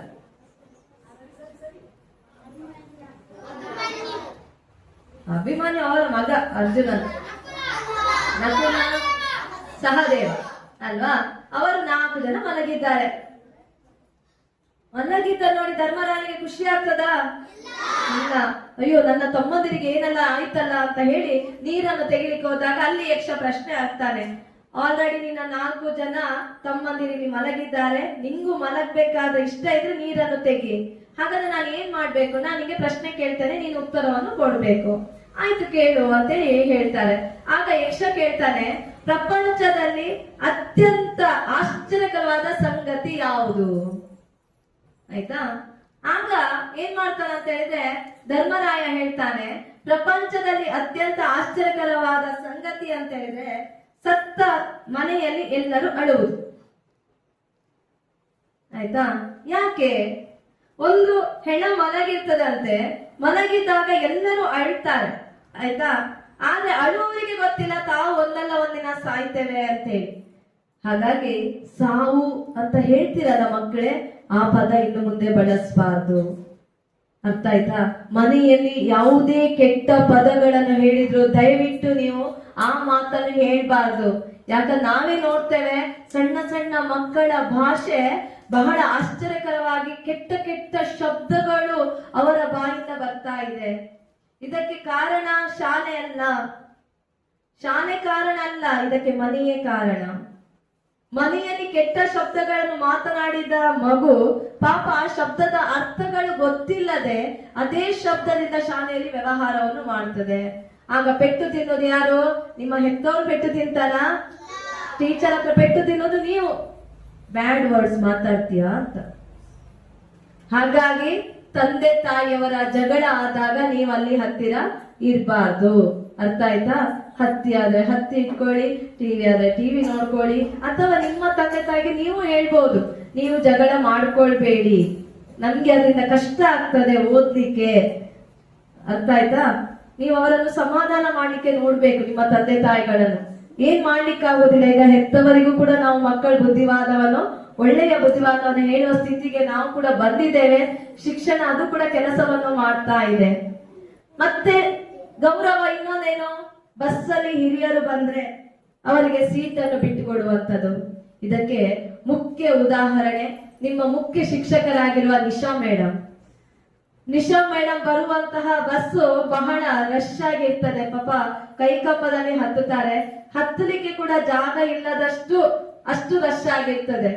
ಆದ್ರೆ ಒಂದು ವೇಳೆ ತನಗೆ ಏನಾದ್ರೂ ಒಂದು ಸೀಟ್ ಸಿಕ್ಕಿತ್ತು ಅಂತ ಹೇಳಿ ಸ್ವಲ್ಪ ಕುತ್ಕೊಳ್ಬೇಕು ಹೇಳುವಾಗ ಅಲ್ಲಿ ವಯಸ್ಸಾದವರು ಯಾರೇ ಬರ್ಲಿ ಅವರನ್ನು ಕೂರಿಸಿ ನಾನು ಇರ್ತೇನೆ ಅಂತ ಹೇಳುವಂತಹ ದೊಡ್ಡ ಗುಣ ನಿಮ್ಮ ನಿಶಾ ಮೇಡಮ್ಗೆ ಇದೆ. ಅರ್ಥ ಆಯ್ತಾ? ಅದು ನೈತಿಕ ಮೌಲ್ಯ, ಅವರೇ ಸಾಕ್ಷಿ. ಅರ್ಥ ಆಯ್ತಾ? ಅದರಿಂದ ಅಧ್ಯಾಪಕರ ಹತ್ರ ಕೂಡ ಕಲೀಲಿಕ್ಕೆ ಅಷ್ಟೇ ಅಲ್ಲ, ಅವ್ರ ಬಸ್ಸಲ್ಲಿ ಯಾರಿಗಾದ್ರೂ ಕಷ್ಟ ಆದ್ರೆ ಅವರಿಗೆ ಸೈಡ್ ಕೊಡುದೇನು ಅಥವಾ ಬಿಡುದೇನು, ಇಲ್ಲಿ ನಿಲ್ಲಿ ಅಂತ ಹೇಳಿ ಏನಾಗ್ಬೇಕು ನಿಶಾ ಮೇಡಮಿಗೆ? ಅವರು ಕೂಡ ಒಬ್ಬ ಪ್ರಯಾಣಿಕ ಅಲ್ವಾ? ಅವರಿಗೆ ಕೂಡ ಮೂಡಬಿದ್ರೆಗೆ ಬಂದು ಇಳಿದ್ರಾಯ್ತು, ನನ್ಗೇನಾಗ್ಬೇಕು ಊರಿನ ಉಸಾಬರಿ ಅಂತೇಳಿ ಇರ್ಬೋದಿತ್ತಲ್ಲ. ಆದ್ರೆ ನಿಶಾ ಮೇಡಮ್ ಹಾಗೆ ಮಾಡುದಿಲ್ಲ. ಯಾರಾದ್ರೂ ಏಜ್ ಆದವರು ಬಂದ್ರೆ ಅವರು ನಿಂತ್ರು ಕೂಡ ಅವರ ಕೈಯಲ್ಲಿ ಬ್ಯಾಗ್ ಇದ್ರು ಕೂಡ ಅವರು ಅದಕ್ಕೆ ಒಂದು ವ್ಯವಸ್ಥೆ ಮಾಡಿ ಬಿಡ್ತಾರೆ. ಹಾಗಾಗಿ ಒಳ್ಳೆಯ ಗುಣವನ್ನು ಹೊಂದಿದವರು. ನಾನು ಯಾಕೆ ಹೇಳ್ತೇನೆ ಅನ್ನಂದ್ರೆ ಅವರನ್ನು ನೇರವಾಗಿ ನೋಡಿದವಳು. ಬಹಳಷ್ಟು ವರ್ಷದಿಂದ ನಾವು ಏನಂತ ಹೇಳಿದ್ರೆ ಕ್ಲಾಸ್ಮೇಟ್ ಅಲ್ಲದಿದ್ರು ಬಸ್ಮೇಟ್. ನಾವು ಬಸ್ಸಲ್ಲಿ ಸಹ ಪ್ರಯಾಣಿಕರು ಯಾವಾಗಲೂ ಕೂಡ ಹೆಚ್ಚಾಗಿ ನನಗೆ ಅವರು ಸಿಗ್ತಾರೆ. ಆಗ ನಾನು ಸ್ವಲ್ಪ ಒಬ್ಸರ್ವ್ ಮಾಡೋದು ಜಾಸ್ತಿ. ಆಗ ನಿಶಾ ಮೇಡಮ್ ನಾನು ಒಬ್ಸರ್ವ್ ಮಾಡುವಾಗ ನನಗೆ ಅವರ ಒಳ್ಳೆಯ ಗುಣಗಳು ಅಲ್ಲಿ ಕಾಣ್ತದೆ. ಅಷ್ಟೇ ಅಲ್ಲ, ಯಾರೇ ಕಷ್ಟದಲ್ಲಿದ್ದು ಕೂಡ ಅವರಿಗೆ ಸಹಾಯವನ್ನು ಕೂಡ ಮೇಡಮ್ ಮಾಡ್ತಾರೆ. ಅದು ಅವರ ದೊಡ್ಡ ಗುಣ ಅಂತೇಳಿ ಹೇಳುವಂಥದ್ದು. ಹಾಗಾಗಿ ಮಕ್ಕಳೇ, ನಿಮ್ಮ ಶಿಕ್ಷಕರಿಂದಲೇ ನೀವು ಒಳ್ಳೆಯ ನೈತಿಕ ಮೌಲ್ಯಗಳನ್ನು ಕಲಿಲಿಕ್ಕೆ ಸಾಧ್ಯ ಆಗ್ತದೆ. ಮತ್ತೆ ಪ್ರೀತಿ ಅಲ್ವಾ? ನಾವು ಪ್ರೀತಿಸ್ಬೇಕಂತೆ, ನಮ್ಮನ್ನು ನಾವು ಪ್ರೀತಿಸ್ಬೇಕು, ಹಾಗೆ ನಮ್ಮ ಹತ್ತಿರದಲ್ಲಿದ್ದವರನ್ನೆಲ್ಲ ಪ್ರೀತಿಸ್ಬೇಕು ನಾವು. ಅರ್ಥ ಆಯ್ತಾ? ಪ್ರೀತಿ ಇಲ್ಲದ ಮೇಲೆ ಹೂವು ಅರಳಿತು ಹೇಗೆ ಹೇಳು, ಪ್ರೀತಿ ಇಲ್ಲದ ಮೇಲೆ ಮಾತಿಗೆ ಮಾತು ಬೆಳೆಯಿತು ಹೇಗೆ ಹೇಳು. ಒಂದು ವ್ಯಕ್ತಿ ಹತ್ರ, ಒಂದು ಟೀಚರ್ ಹತ್ರ ಮಾತಾಡ್ಬೇಕಾದ್ರೂ ಕೂಡ ನಿಮ್ಮದಲ್ಲಿ ಪ್ರೀತಿ ಇರ್ತದೆ, ಹೌದಾ ಅಲ್ವಾ? ಹಾಗಾಗಿ ತಂದೆ ತಾಯಿಯನ್ನು ಪ್ರೀತಿಸ್ಬೇಕು, ಸಮಾಜದವರನ್ನು ಪ್ರೀತಿಸ್ಬೇಕು, ಅದೇ ರೀತಿಯಾಗಿ ನಮ್ಮ ಹೆತ್ತವರನ್ನು ಕೂಡ ಪ್ರೀತಿಸ್ಬೇಕು. ಹಾಗಾಗಿ ಆದ್ರೆ ಇತ್ತೀಚಿನ ದಿನಗಳಲ್ಲಿ ಏನಾಗ್ತದೆ, ಅಪ್ಪ ಲೂಸ ಅಮ್ಮ ಲೂಸ ಅಂತ ಹೇಳುವಾಗ ಹುಡುಗಿ ಅದು ಸರಿ ಅದು ಸರಿ ಅದು ಸರಿ. ಎಂತ ಅಪ್ಪ ಅಮ್ಮ ಲೂಸ್ ಆಗದ್ರೆ ಅದನ್ನ ಹಾಕಿ ನಾವು ಕೇಳುದು ಯಾಕೆ? ಹಾಗಾದ್ರೆ ಸಿನಿಮಾ ಹಾಡುಗಳಲ್ಲಿ ಬರ್ತದಲ್ಲ, ಅಪ್ಪ ಅಮ್ಮ ನನ್ನ ಲೂಸ್ ಮಾಡಿಬಿಟ್ಟಿದ್ದಾರೆ, ಅವರು ಲೂಸ್ ಆಗಿದ್ರೆ ನಾವು ಈ ಸಮಾಜಕ್ಕೆ ಬರ್ತಿತ್ತ? ಮತ್ತೆ ಅದನ್ನು ನಾವು ಪದ್ಯವನ್ನು ಯಾಕೆ ಕೇಳ್ಬೇಕಾಗಾದ್ರೆ? ಕೇಳಬಾರ್ದು.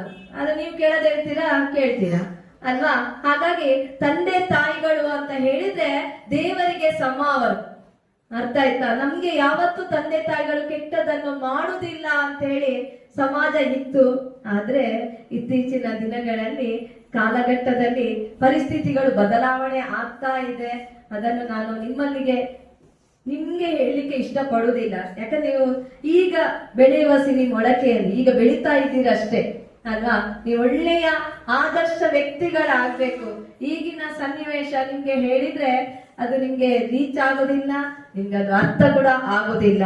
ಹಾಗಾಗಿ ಬಹಳ ಕಷ್ಟಕರವಾದ ಪರಿಸ್ಥಿತಿಯಲ್ಲಿ ನಾವಿದ್ದೇವೆ.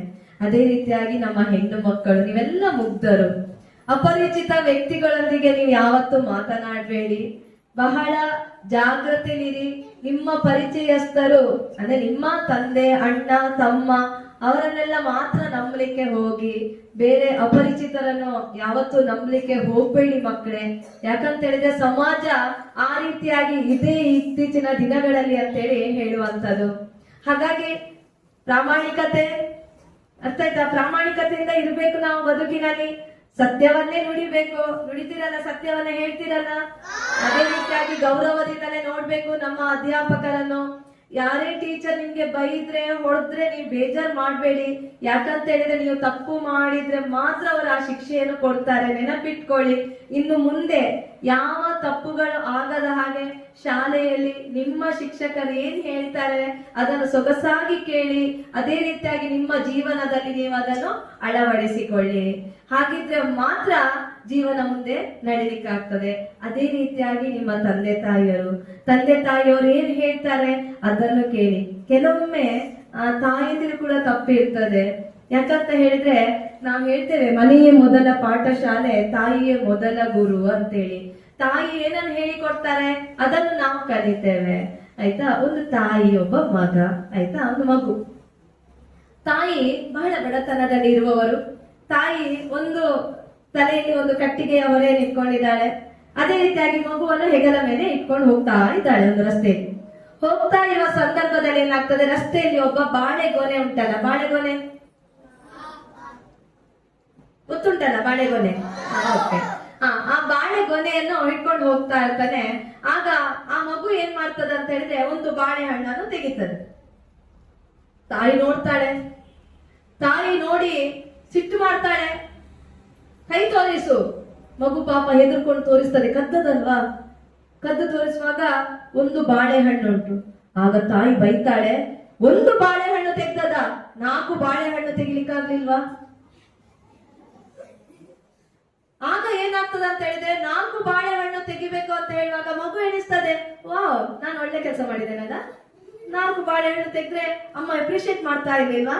ಓಕೆ ಅಮ್ಮ, ನಡೆಸ್ತೇನೆ ಅಂತ ಹೇಳಿ ಮುಂದೆ ಆ ಮಗು ದೊಡ್ಡದಾಗಿ ಹುಡುಗನಾಗ್ತಾನೆ, ದೊಡ್ಡ ಕಳ್ಳನಾಗ್ತಾನೆ. ದೊಡ್ಡ ಕಳ್ಳನಾದಾಗ ರಾಜ ಏನ್ ಮಾಡ್ತಾನೆ ಅಂತ ಹೇಳಿದ್ರೆ ಆ ಕಳ್ಳನನ್ನು ಹಿಡ್ಕೊಂಡು ಬರ್ಲಿಕ್ಕೆ ಹೇಳ್ತಾನೆ. ಆಗ ರಾಜ ನಿಂದ ಆ ಸೈನಿಕರೆಲ್ಲ ಕಳ್ಳರನ್ನು ಹಿಡ್ಕೊಂಡು ಬಂದು ಸೆರೆಮನೆಗೆ ಹಾಕ್ತಾರೆ, ಜೈಲಿಗೆ ಹಾಕ್ತಾರೆ. ಜೈಲಿಗೆ ಹಾಕಿದ ಮೇಲೆ ಕೇಳ್ತಾರೆ, ನಿನ್ನ ಕೊನೆಯ ಆಸೆ ಏನು ಅಂತ. ಇನ್ನು ಗಲ್ಲು ಶಿಕ್ಷೆ ನಿಂಗೆ, ನೀ ಕದ್ದದಲ್ವಾ, ನಿಂಗೆ ಗಲ್ಲು ಶಿಕ್ಷೆ. ಗಲ್ಲು ಶಿಕ್ಷೆ ಅಂತ ಹೇಳುವಾಗ ಕೊನೆಯ ಆಸೆ ಅಂತ ಕೇಳುವಾಗ ನನ್ನ ಅಮ್ಮನನ್ನು ನೀವು ಕರೆಸ್ಬೇಕು. ಆಗ ಅಮ್ಮ ಬರ್ತಾಳೆ, ಮಗ ಇಂಥ ಪರಿಸ್ಥಿತಿ ಬಂತಲ್ಲ ಅಂತೇಳಿ. ಅಮ್ಮ ನಿನ್ನ ಕಿವಿ ಕೊಡು ಸ್ವಲ್ಪ ಈ ಕಡೆ ಅಂತ ಹೇಳ್ತಾರೆ, ಕಿವಿ, ಆಯ್ತಾ? ಆಗ ಅಮ್ಮ ಏನ್ ಎಣಿಸ್ತಾಳೆ, ನನ್ನ ಮಗ ಚಿನ್ನ ಹಣ ಎಲ್ಲ ಇಟ್ಟಿರ್ಬೇಕು, ಅದಕ್ಕೆ ನಂಗೆ ಕಿವಿ ಕೊಟ್ಟು ಗುಟ್ಟಲ್ಲಿ ಹೇಳ್ತಾರೆ, ಇಲ್ಲ ಪೊಲೀಸರಿಗೆ ಅಥವಾ ಸೈನಿಕರಿಗೆಲ್ಲ ಗೊತ್ತಾಗ್ತದಲ್ವಾ, ಹಾಗಾಗಿ ನಂಗೆ ಹೇಳ್ತಾ ಇದ್ದಾರೆ ಹೇಳಿ ಕಿವಿಯನ್ನು ಹತ್ತಿರ ಕೊಟ್ಟಾಗ ಅವನು ಏನ್ ಮಾಡ್ತಾನೆ ಅಂತ ಹೇಳಿದ್ರೆ ಕಿವಿಯನ್ನು ಗಟ್ಟಿಯಾಗಿ ಕಚ್ಚಿ ಬಿಡ್ತಾನೆ. ಅಯ್ಯೋ ಪಾಪಿ, ನಿನ್ನಂತ ಮಗ ಇದ್ದಾನ, ನನ್ಗೆ ಕಿವಿಗೆ ಕಚ್ಚುತ್ತೀಯ ನೀನ್ ಕೇಳುವಾಗ ಆ ಹುಡುಗ ಹೇಳ್ತಾನೆ, ಅಮ್ಮ ಅಂದು ಇದೇ ಕಿವಿಯ ಹತ್ತಿರ ನೀನ್ ನನ್ಗೆ ಹೇಳಿದಲ್ಲ, ಒಂದು ಬಾಳೆಹಣ್ಣು ಯಾಕೆ ತೆಗ್ದಿ, 4 ಬಾಳೆಹಣ್ಣು ತೆಗ್ದಿ, ನಾನು ಒಂದು ಬಾಳೆಹಣ್ಣು ತೆಗ್ದಾಗ ನಿನ್ ಕೈಗೆ ಮುಡ್ದಿದ್ರೆ ನಾನು ಕಳ್ಳನಾಗ್ತಿದ್ನ. ಹಾಗಾಗಿ ಮನೆಯಲ್ಲಿ ನಮ್ಮ ಅಮ್ಮ ಅಥವಾ ಅಪ್ಪ, ಅಜ್ಜ, ಅಜ್ಜಿ ಯಾರೇ ಇರಲಿ, ಒಳ್ಳೆಯ ಮಾತುಗಳನ್ನು, ಒಳ್ಳೆಯ ಸಂಸ್ಕೃತಿಯನ್ನು, ಒಳ್ಳೆಯ ಸಂಸ್ಕಾರವನ್ನು ನಮ್ಗೆ ಹೇಳಿಕೊಟ್ಟಾಗ ನಾವು ಕೂಡ ಒಳ್ಳೆಯದನ್ನು ಕಲಿತೇವೆ. ಅರ್ಥ ಆಯ್ತಾ? ಒಳ್ಳೆದನ್ನು ನೋಡಿ ಕಲಿಯುವುದು, ನಾವು ಎಲ್ಲವನ್ನು ಕೂಡ ನಾವು ನೋಡಿ ಕಲಿಯುವುದು. ಅಥವಾ ನೀವೀಗ ಇತ್ತೀಚಿನ ದಿನಗಳಲ್ಲಿ ವಿಡಿಯೋ ಗೇಮ್ ಅಂತ ಇರ್ಬೋದು ಅಲ್ವಾ, ಮತ್ತೆಂತ ಕೊರಿಯರ್ ಗೇಮ್ ಅಂತೆಲ್ಲ ಬಂದಿದೆ, ಸುಸೈಡ್ ಮಾಡ್ಕೊಂಡ ಒಬ್ಬ ಗೇಮ್ ಆಟಾಡಿ ನಾವೆಲ್ಲ ಇರುವಾಗ ನಮ್ಮ ಮನೆಯಲ್ಲೆಲ್ಲ ಗುಮ್ಮ ಬಂದ ಹೇಳೋದ, ಅಥವಾ ಚಂದಮಾಮನ್ ತೋರಿಸೋದು, ಅಥವಾ ಏನಾದ್ರೂ ಏನಂತ ಹೇಳಿದ್ರೆ ಸೋಪಿದೆಲ್ಲ ಬರ್ತದಲ್ಲ ಕವರ್, ಅದೆಲ್ಲ ಕೊಟ್ಟು ನಾವೆಲ್ಲ ಊಟ ಮಾಡಿದವರು. ಆದ್ರೆ ಈಗ ಎಳೆಯ ವಯಸ್ಸಿನಲ್ಲಿ ಮೊಬೈಲ್ ಅನ್ನು ಕೊಡ್ತಾರೆ, ಮೊಬೈಲ್ ಅನ್ನು ಕೊಟ್ಟು ಆ ಮಗುವಿಗೆಲ್ಲ ಬೇಕಾದಷ್ಟು ನಿಮ್ಗೆ ವಿಡಿಯೋಗಳು ಸಿಗ್ತದೆ ಅಲ್ವಾ, ಆ ವಿಡಿಯೋಗಳನ್ನ ನೋಡ್ತಾ ನೋಡ್ತಾ ಮಗುವಿಗೆ ಏನ್ ಕೊಟ್ರು ಕೂಡ ಗೊತ್ತಿಲ್ಲ. ಈಗ ನೀವೇ ಮನೆಗೆ ಹೋಗಿ ಮೊಬೈಲ್ ಇಟ್ಕೊಳ್ತೀರಾ, ಮೊಬೈಲ್ ಅಲ್ಲಿ ಆಟ ಆಡ್ಲಿಕ್ಕೆ ಶುರು ಮಾಡ್ತೀರಾ ಅಲ್ವಾ. ಹಾಗಾಗಿ ಏನಾಗ್ತದೆ, ನಿಮ್ಮ ಮನೆಯಲ್ಲಿ ಅಮ್ಮ ನಿಮ್ಗೆ ಹುಳ ಕೊಟ್ರು ನಿಮ್ಗೆ ಗೊತ್ತಾಗೋದಿಲ್ಲ, ನೀವು ತಿಂತೀರಿ, ಮೊಬೈಲ್ ನೋಡಿ ತಿನ್ನೋದಲ್ಲ, ಮೊಬೈಲ್ ಒಳಗೆ ಅಷ್ಟು ನೀವು ಹೋಗಿರ್ತೀರಿ. ಅರ್ಥ ಆಯ್ತಾ? ನಿಮ್ಗೆ ಯಾರು ಬಂದ್ರು ಗೊತ್ತಿಲ್ಲ, ಯಾರು ಹೋದ್ರು ಗೊತ್ತಿಲ್ಲ, ಎಲ್ಲ ಮೊಬೈಲ್.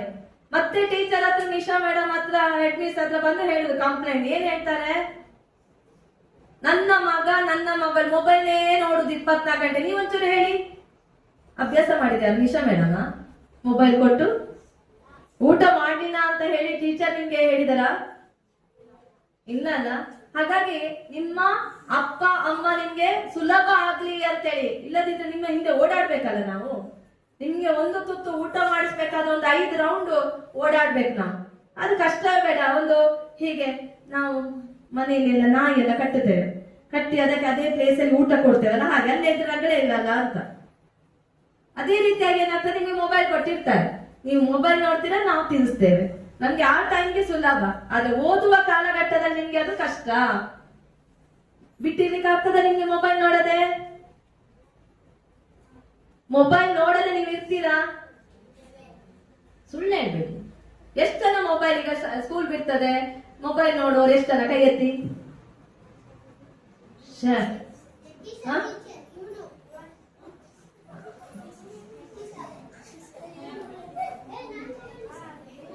ನೀವೀಗ ನಾನು ನಿಜ ಹೇಳುದು, ನಿಜ ಅಂದ್ರೆ ನಿಜ ಹೇಳ್ಬೇಕು. ನೀವ್ ಯಾರು ಮೊಬೈಲ್ ನೋಡದಿದ್ದವರೇ ಇರುದಾಗಾದ್ರೆ ಇಲ್ಲಿ ಯಾರೆಲ್ಲ ಮೊಬೈಲ್ ನೋಡ್ತೀರಿ ಸತ್ಯ ಒಪ್ಕೊಳ್ಳಿ. ನಾನೀಗ ಹೋಗಿ ಮೊಬೈಲ್ ನೋಡ್ತೇನೆ, ಎಂತಮ್ಮ ಏನ್ ತೊಂದ್ರೆನೆ, ಯಾರು ಬೈದಿಲ್ಲ, ಟೀಚರ್ ಅಂತೂ ಬೈದೇನೆ.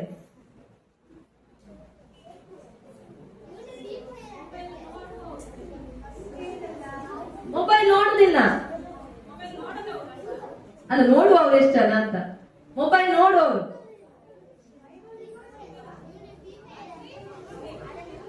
ಮಗು, ನೀನು ಹಿಂದೆ ನೋಡ್ಬೇಡ. ನೀನು ಮೊಬೈಲ್ ನೋಡುದಿಲ್ಲ ಮನೇಲಿ? ನೋಡುದೇ ಇಲ್ಲ? ನೋಡ್ತೀನಿ, ಮೊಬೈಲ್ ನೋಡುದಿಲ್ಲ ಮತ್ತೆ ಕೈ ಎತ್ತಿಲ್ಲ. ಹಾಗಾಗಿ ನೋಡಿ, ಎಲ್ಲ ಆಲ್ಮೋಸ್ಟ್ ಅಲ್ಲಿ ಮೇಡಮ್ ಎಲ್ಲರೂ ಮೊಬೈಲ್ ನೋಡ್ತಾರೆ. ಕೆಲವರು ಮೊಬೈಲ್ ನೋಡ್ಲಿಲ್ಲ ಸುಳ್ಳು ಕೂಡ ಹೇಳ್ತಾ ಇದ್ದೀವಿ. ಇಲ್ಲಿ ಇದ್ದವರು ಮೊಬೈಲ್ ನೋಡ್ಲಿಲ್ಲ ಹೇಳಿದ್ರೆ ನಾನು ಕೂಡ ನಂಬೋದಿಲ್ಲ, ನೀವೆಲ್ಲ ಮೊಬೈಲ್ ನೋಡಿರ್ತೀರ ಅಲ್ವಾ. ಮೊಬೈಲ್ ಅಲ್ಲಿ ಯಾವ್ದಾದ್ರು ಗೇಮ್ ನೋಡ್ತೀರಾ ಅಥವಾ ವಿಡಿಯೋ ನೋಡ್ತೀರಾ, ಎಲ್ಲವನ್ನು ನೋಡಿಯೇ ನೋಡ್ತೀರಾ ನೀವು ಅಲ್ವಾ. ಹಾಗಾಗಿ ಮಕ್ಕಳೇ, ಮೊಬೈಲ್ ಅನ್ನು ನೋಡ್ಲಿಕ್ಕೆ ಹೋಗ್ಬೇಡಿ, ಅದು ಕೆಟ್ಟದನ್ನೇ ಜಾಸ್ತಿ ನಮ್ಗೆ ಹೇಳಿಕೊಡ್ತದೆ. ಆಯ್ತಾ?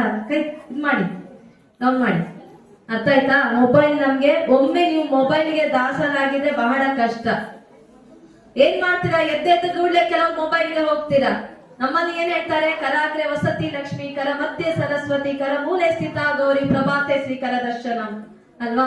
ಬೆಳಿಗ್ಗೆ ಎದ್ದ ಕೂಡಲೇ ನಾವು ಕೈಯನ್ನು ಜೋಡಣೆ ಮಾಡಿ, ನಮ್ಮ ಕೈಯಲ್ಲಿ ಲಕ್ಷ್ಮಿ ಇದ್ದಾಳೆ, ಅದನ್ನು ನೋಡುವಂತದ್ದು. ಆಯ್ತಪ್ಪ ಬೇಡ ಬಿಡಿ, ಬೆಳಿಗ್ಗೆ ಹೇಳ್ತೀರಾ, ಹೇಳುವಾಗಲೇ ಶುರು ಆಗ್ತದೆ, ಅಯ್ಯೋ ಈಗ ಶಾಲೆಗೆ ಹೋಗ್ಬೇಕಾ, ಅಮ್ಮ ಇವತ್ತು ಒಂಜಿ ರಜೆ ಪಾಂಡ ಇಂಚ. ಆಗ ಒಂದ್ ವೇಳೆ ಅಮ್ಮ ಒಪ್ಪದಿದ್ರೆ ಶುರು ಆಗ್ತದೆ ಹೊಟ್ಟೆ ನೋವು, ಸೊಂಟ ನೋವು, ಬೆನ್ನು ನೋವು ಎಲ್ಲನೂ ಪ್ರತ್ಯಕ್ಷ ಆಗಿ ಬಿಡ್ತದೆ. ಮತ್ತೆ ರಜೆ ಹಾಕಿದ ಮೇಲೆ ಹೊಟ್ಟೆ ನೋವು ಎಲ್ಲಿ ಹೋಯ್ತಾ ಗೊತ್ತಿಲ್ಲ. ನೀವು ಬೆಳಿಗ್ಗೆ ಎದ್ದ ಕೂಡಲೇ ನಗ್ನಗ್ತಾನೆ ಹೇಳಿ, ಆಯ್ತಾ? ಹೇಳುವಾಗಲೇ ಮಗು ನೀನು ಕೂಡ ಆಯ್ತಾ? ಬೆಳಿಗ್ಗೆ ಹೇಳುವಾಗ ನಗ್ನಗ್ತಾನೆ ಹೇಳಿ. ಶಾಲೆಗೆ ಹೋಗ್ಬೇಕು ಅಂತ ಹೇಳಿ ಬರ್ಬೇಡಿ. ನಾನು ಶಾಲೆಗೆ ಹೋಗ್ತೇನೆ, ನಂಗೆ ಒಳ್ಳೇದಾಗ್ತದೆ, ನನ್ನ ಅಪ್ಪ ಅಮ್ಮ ಕಷ್ಟಪಡ್ತಾ ಇದ್ದಾರೆ, ನಾನು ಖಂಡಿತವಾಗಿ ಸುಖದಲ್ಲಿ ಇರ್ಬೇಕು ಅಂತೇಳಿ ಅವರು ಅಲ್ಲಿ ಕಷ್ಟಪಟ್ಟ ಕಾರಣ ನಾನು ಏನ್ ಮಾಡ್ತೇನೆ ಅಂತ ಹೇಳಿದ್ರೆ, ಅಲ್ಲಿ ಕೆಲಸವನ್ನು ಮಾಡ್ಬೇಕಾದ್ರೆ, ಒಳ್ಳೆ ಉನ್ನತ ಹುದ್ದೆಗೆ ಹೋಗ್ಬೇಕಾದ್ರೆ ನಾನು ಶಾಲೆಗೆ ಹೋಗ್ಬೇಕು ಅಂತ ಹೇಳಿ ಮಕ್ಕಳೇ ನೀವೆಲ್ಲರೂ ಕೂಡ ಬೆಳಿಗ್ಗೆ ಹೇಳುವಾಗ ನಗಾಡ್ಕೊಂಡೇ ಹೇಳ್ಬೇಕು, ಆಯ್ತಾ? ನಮ್ಮನಿಗೋ ಅಪ್ಪನಿಗೋ ಶುಭೋದಯ, ಗುಡ್ ಮಾರ್ನಿಂಗ್ ಅಂತ ಹೇಳ್ಕೊಂಡು ಹೇಳ್ಬೇಕು. ನೀವು ನಗ್ನಗ್ತಾ ಇದ್ರೆ ನಿಮ್ಮ ಇಡೀ ದಿನ ಕೂಡ ನಗಾಡ್ಕೊಂಡೇ ಇರ್ತೀರಾ. ಅಂದ್ರೆ ಹಾಗೆ ಸುಮ್ನೆ ನಗಾಡುದಲ್ಲ, ಅದು ಹುಚ್ಚರು ಹೇಳ್ತಾರೆ ಅಲ್ವಾ? ಅದು ಏನಂತ ಹೇಳಿದ್ರೆ ಯಾವಾಗ ಬೇಕು ಏನು ಅಂದ್ರೆ ಖುಷಿ ಇರ್ತೀರಾ, ಆಯ್ತಾ? ಫುಲ್ ಆಡೆ ಬೇಕಾದ್ರೆ ಪರೀಕ್ಷೆ ಮಾಡಿ, ನೀವೇ ಪರೀಕ್ಷೆ ಮಾಡಿ ನಾಳೆ ಹೇಳುವಾಗ ಖುಷಿಯಾಗಿ ಎದ್ದು ನಾನು ಶಾಲೆಗೆ ಹೋಗ್ತೇನೆ. ನೀವು ಟೀಚರ್ ಹತ್ರ ಪೆಟ್ಟು ತಿನ್ನುವುದಿಲ್ಲ, ಟೀಚರ್ ಹೇಳಿದೆಲ್ಲ ನೀವು ಅರ್ಥ ಮಾಡ್ಕೊಳ್ತೀರಿ, ಅರ್ಥ ಆದಾಗ ಟೀಚರ್ಗೂ ಖುಷಿ ಆಗ್ತದೆ ನಿಮ್ಮ ನಗು ಮುಖ ನೋಡಿ. ಈಗ ಉದಾಹರಣೆ ನಾನು ಇಷ್ಟೊತ್ತು ಮಾತಾಡ್ಬೇಕಾದ ಕಾರಣ ನೀವೇ, ನಿಮ್ಮ ಆ ನಗು ಮುಖ ಅಲ್ವಾ? ಇಷ್ಟು ಸಣ್ಣ ಮಕ್ಕಳಾದ್ರೂ ಕೂಡ ಆ ನಿಶಬ್ದತೆ, ಅದು ಏಕಾಗ್ರತೆ, ಅದೆಲ್ಲ ನೋಡಿ ನನ್ಗೆ ಖುಷಿ ಆಗ್ತದೆ ನಿಮ್ಮನ್ನು ನೋಡಿ. ನಾನು ದೊಡ್ಡ ಮಕ್ಕಳನ್ನು ಜಾಸ್ತಿ ನೋಡಿಲ್ಲ, ಅವರಾದ್ರೆ ಕೇಳ್ತಾರಂತ ನನ್ಗೆ ಗೊತ್ತಿದೆ. ಆದ್ರೆ ಇವರನ್ನೆಲ್ಲ ಬ್ಯಾಲೆನ್ಸ್ ಮಾಡ್ಬೇಕಾದ್ರೆ ನನ್ನ ಫಸ್ಟ್ ಅನುಭವ ಮಾಡಿದ್ದೇನೆ. 8th 9th 10th ಅವರಿಗೆ ನಾನು ತಗೊಂಡಿದ್ದೇನೆ. ಅದು ಇದು ಸಣ್ಣ ಸಣ್ಣ ಮಕ್ಕಳು ಇದ್ದ ಕಾರಣ ನಾನು ನಿಮ್ಮ ಲೆವೆಲ್ಗೆ ನಾನು ಮಾತಾಡ್ತಾ ಇದ್ದೇನೆ. ಅದೇ ಅವರು ನೀವು ಅರ್ಥ ಮಾಡ್ಕೊಳ್ಬೇಕು, ದೊಡ್ಡವರು 10th ನೈತಿಕ ಮೌಲ್ಯ ಅಂದ್ರೆ ಏನು ಅಂತ. ಸತ್ಯ ಇರ್ಬೇಕು, ಪ್ರಾಮಾಣಿಕತೆ ಇರ್ಬೇಕು, ಗೌರವ ಇರ್ಬೇಕು, ಸ್ವಾಭಿಮಾನದ ಬದುಕನ್ನು ನಾವು ಕಟ್ಕೊಳ್ಬೇಕು, ಅರ್ಥ ಆಯ್ತಾ? ಸಮಾಜದಲ್ಲಿ ಒಬ್ಬ ಆದರ್ಶ ವ್ಯಕ್ತಿಯಾಗಿ ನಾವು ಇರ್ಬೇಕಾಗ್ತದೆ. ಹಾಗಿದ್ರೆ ಮಾತ್ರ ನಾವು ನೈತಿಕ ಮೌಲ್ಯಗಳನ್ನು ಅಳವಡಿಸಿಕೊಂಡಾಗ ನಮ್ಮ ಜೀವನ ಸನ್ಮಾರ್ಗದಲ್ಲಿ ನಡೀಲಿಕ್ಕೆ ಸಾಧ್ಯ ಇರ್ತದೆ. ಟೀಚರ್ ಹೋಮ್ವರ್ಕ್ ಕೊಡ್ತಾರೆ, ಹೋಮ್ವರ್ಕ್ ಕೊಟ್ಟದನ್ನು ಅದನ್ನು ಮರುದಿನ ನೀವು ಮಾಡ್ಕೊಂಡು ಬರ್ಬೇಕಾಗ್ತದೆ. ಅದು ನಾವೇನ್ ಹೇಳ್ತೇವೆ, ಸಮಯ ಇಲ್ಲ, ಪುರ್ಸೊತ್ತೇಜಿ ಅಲ್ವಾ? ಮನೆಗೆ ಹೋದ ಮೇಲೆ ಪುರ್ಸೊತ್ತುಂಟಾ? ಇಲ್ಲಪ್ಪ. ಎಂತ ಮಾಡ್ತೀರಿ? ಅಡಿಗೆ ಮಾಡ್ಬೇಕಾ ಪಾಪ? ಬರೀಲಿಕ್ಕೆ ಇರ್ತದೆ ಅಲ್ವಾ? ಆದ್ರೆ ಸಮಯವೇ ಇಲ್ಲ ಅಲ್ಲ ನಿಮ್ಗೆ? ಇಲ್ಲ, ಉಂಟು. ಓಕೆ. ಈಗ ನೋಡಿ ನಾವ್ ಏನ್ ಹೇಳ್ತೇವೆ, ಈಗ ನಮ್ಮ 8th 9th 10th ಮಕ್ಕಳಿಗೆ ಕೇಳಿದ್ರೆ ಸಮಯ ಇಲ್ಲ ಅಲ್ವಾ ಮಕ್ಕಳೇ? ಸಮಯ ಇಲ್ಲ ಅಲ್ಲ ನಿಮ್ಗೆ? ಅವರಿಗೆಲ್ಲ ತುಂಬಾ ಕೆಲಸ ಇರ್ತದೆ, ಮನೆದು ಕೂಡ ಕೆಲಸ ಮಾಡ್ಬೇಕಾಗ್ತದೆ. ಹಾಗೆ ಈಗ ನಾನೇ ಇಲ್ಲಿ ಒಂದು ಗಾಜಿನ ಪಾತ್ರ ಇಟ್ಟಿದ್ದೇನೆ, ಆಯ್ತಾ? ಗಾಜಿನ ಪಾತ್ರೆಗೆ ನಾನು ಏನ್ ಮಾಡ್ತೇನೆ, ಫುಲ್ ಕಲ್ಲು ಹಾಕ್ತೇನೆ. ಗಾಜಿನ ಪಾತ್ರೆಗೆ ನಾನು ಫುಲ್ ಕಲ್ಲು ಹಾಕಿದ್ದೇನೆ. ಈಗ ಫುಲ್ ಕಲ್ಲು ಹಾಕಿದ ಮೇಲೆ ಇನ್ನೇನ ತುಂಬಿಸ್ಲಿಕ್ಕೆ ಆಗ್ತದೆ ಅದಕ್ಕೆ? ಫುಲ್ ಆಗಿದೆ ಅಲ್ಲ? Very good. ನೀರು ತುಂಬಿಸ್ಬೋದು ಅದಕ್ಕೆ, ಕಲ್ಲಿನ ಎಟ್ಟಿಯಲ್ಲೆಲ್ಲ ಜಾಗ ಇಲ್ವಾ? ನೀರು ತುಂಬಿಸ್ಬೋದು, ಹೊಯ್ಗೆ ಹಾಕ್ಬೋದು, ಅದೇ ರೀತಿಯಾಗಿ ಹೂವಿನ ಎಸಳನ್ನು ಹಾಕ್ಬೋದು, ಶಾಯನ್ನು ಹಾಕ್ಬೋದು, ಬಣ್ಣವನ್ನು ಹಾಕ್ಬೋದು. ಆಗ್ತದ ಇಲ್ವೋ? ಆಗ್ತದಲ್ವಾ? ಹಾಗೇನೆ ಸಮಯ ಇಲ್ಲ ಹೇಳುವವರು ಬೆಳಿಗ್ಗೆ ನಾವು 9:30 4 ಗಂಟೆವರೆಗೆ ಇಲ್ಲಿ ಇದ್ದು ಮತ್ತೆ ಟೈಮ್ ಇಲ್ಲ ಅಂತ ಹೇಳ್ತೀರಲ್ಲ, ಟೈಮ್ ಇದೆ. ನಮ್ಮದು ಕಲ್ಲು ಹಾಕಿದಾಗ ಹೇಗೆ ಅಂತ ಹೇಳಿದ್ರೆ ನಮ್ಮ ಶಾಲೆಯ ಕೆಲಸಗಳು, ಶಾಲೆಯಲ್ಲಿ ಬೆಳಿಗ್ಗೆಯಿಂದ ನಾವು ಸಂಜೆವರೆಗೆ ಇರ್ತೇವಲ್ಲ, ಅದು ನಾವು ಕಲ್ಲು ಹಾಕಿದಾಗ, ಆಯ್ತಾ? ಮತ್ತೆ ಅಲ್ಲಿ ಹೊಯ್ಗೆ, ನೀರು ಅಥವಾ ಗುಲಾಬಿಯ ಎಸಳುಗಳನ್ನ ಹಾಕೋದು ಅಥವಾ ಎಂತಾಯ್ತು, ಬಣ್ಣಗಳನ್ನು ಹಾಕೋದು, ಏನೇ ಹಾಕಿ ಅದು ನೀವು ಮನೆಯಲ್ಲಿ ಹೋಗುವ ನಿಮ್ಮ ಕ್ಲೀನಿಂಗ್ ಇರ್ಬೋದು, ಹೋಗಿ ಸ್ನಾನ ಮಾಡುವಂಥದ್ದು ಇರ್ಬೋದು, ಅಥವಾ ಬಟ್ಟೆ ವಾಶ್ ಮಾಡುವಂಥದ್ದು ಇರ್ಬೋದು, ಅಥವಾ ಸ್ವಲ್ಪ 10 ನಿಮಿಷ ಸಿನಿಮಾವನ್ನು ನೋಡುವಂಥದ್ದು ಅಥವಾ ಧಾರಾವಾಹಿಯನ್ನು ನೋಡುವಂಥದ್ದು ಅದನ್ನಿರ್ಬೋದು. ನಮ್ಮ ಹೆಣ್ಣು ಮಕ್ಕಳಂತೂ ಧಾರಾವಾಹಿ ಎದುರಲ್ಲಿ ಕೂತ್ರೆ ಹೇಳಲಿಕ್ಕೆ ಇಲ್ಲ, ಮತ್ತೆ ಹೋಮ್ವರ್ಕ್ ಎಲ್ಲಿ ನೆನಪಾಗೋದು ಅಲ್ವಾ? ಒಂದಾದ ಮೇಲೆ ಒಂದು ಅದರಲ್ಲಿ ಬಿಗ್ ಬಾಸ್ ಮುಗೀತೋ, ಈಗ ಇದು ಶುರು ಆಯ್ತು ಧಾರಾವಾಹಿ, ಹೊಸ ಧಾರಾವಾಹಿ. ಅದರಲ್ಲಿ ಮತ್ತೆ ಪಾಪ ಎಲ್ಲಿ ಉಂಟು ಟೈಮ್ ಅವರಿಗೆ. ಅದು ಏನಿದ್ರು ಕೂಡ 1 ಗಂಟೆ ತಾತ್ಕಾಲಿಕ. ನೋಡಿ, ಟಿವಿ ನೋಡ್ಬೇಡಿ ಅಂತ ನಾವು ಹೇಳುದಿಲ್ಲ, 1 ಗಂಟೆವರೆಗೆ ಅದನ್ನು ನೋಡಿ, ಇಲ್ಲದಿದ್ರೆ ನಮ್ಗೆ ಅದು ಬೋರ್ ಆಗ್ತದೆ. ಅರ್ಥ ಆಯ್ತಾ? ಹಾಗಾಗಿ ಇಷ್ಟೆಲ್ಲ ನೈತಿಕ ಮೌಲ್ಯಗಳನ್ನು ನಿಮ್ಮ ಜೀವನದಲ್ಲಿ ನೀವು ಅಳವಡಿಸಿಕೊಳ್ಬೇಕಾಗ್ತದೆ ಅಂತ ಹೇಳಿ ಹೇಳುವಂಥದ್ದು. ಅದೇ ರೀತಿಯಾಗಿ ಏನಂತ ಹೇಳಿದ್ರೆ, ನಾವು ನಮ್ಮ ಜೀವನದಲ್ಲಿ ಅಪ್ಪ ಅಮ್ಮನನ್ನು ಸೊಗಸಾಗಿ ಚೆನ್ನಾಗಿ ನೋಡ್ಕೊಳ್ಬೇಕಾಗ್ತದೆ. ಅದೇ ನಮ್ಮ ಜೀವನದ ಗುರಿ ಕೂಡ ಆಗಿರ್ತದೆ. ಅರ್ಥ ಆಯ್ತಾ? ಹೌದಲ್ವಾ? ನೋಡ್ಕೊಳ್ತೀರಲ್ಲ? ಅದೇ ರೀತಿಯಾಗಿ ನೀವು ಏನನ್ನು ಕಲಿತೀರಾ ಮಕ್ಕಳೇ, ಅದೇ ಬಂದು ಬಿಡ್ತದೆ. ಈಗ ಉದಾಹರಣೆಗಾಗಿ ಬೇವಿನ ಎಲೆ ತೆಗೆದುಕೊಳ್ಳಿ. ಬೇವು ಹೇಗಿರ್ತದೆ ಅದು ತಿಂದಾಗ? ಕಹಿ ಕಹಿ ಇರ್ತದಲ್ವಾ? ಬೇವು ನೀವು ತಿಂದಾಗ ಕಹಿ ಕಹಿ ಇರ್ತದೆ. ಅದೇ ರೀತಿಯಾಗಿ ಮಾವಿನ ಹಣ್ಣು ಸಿಹಿ ಇರ್ತದಲ್ವಾ?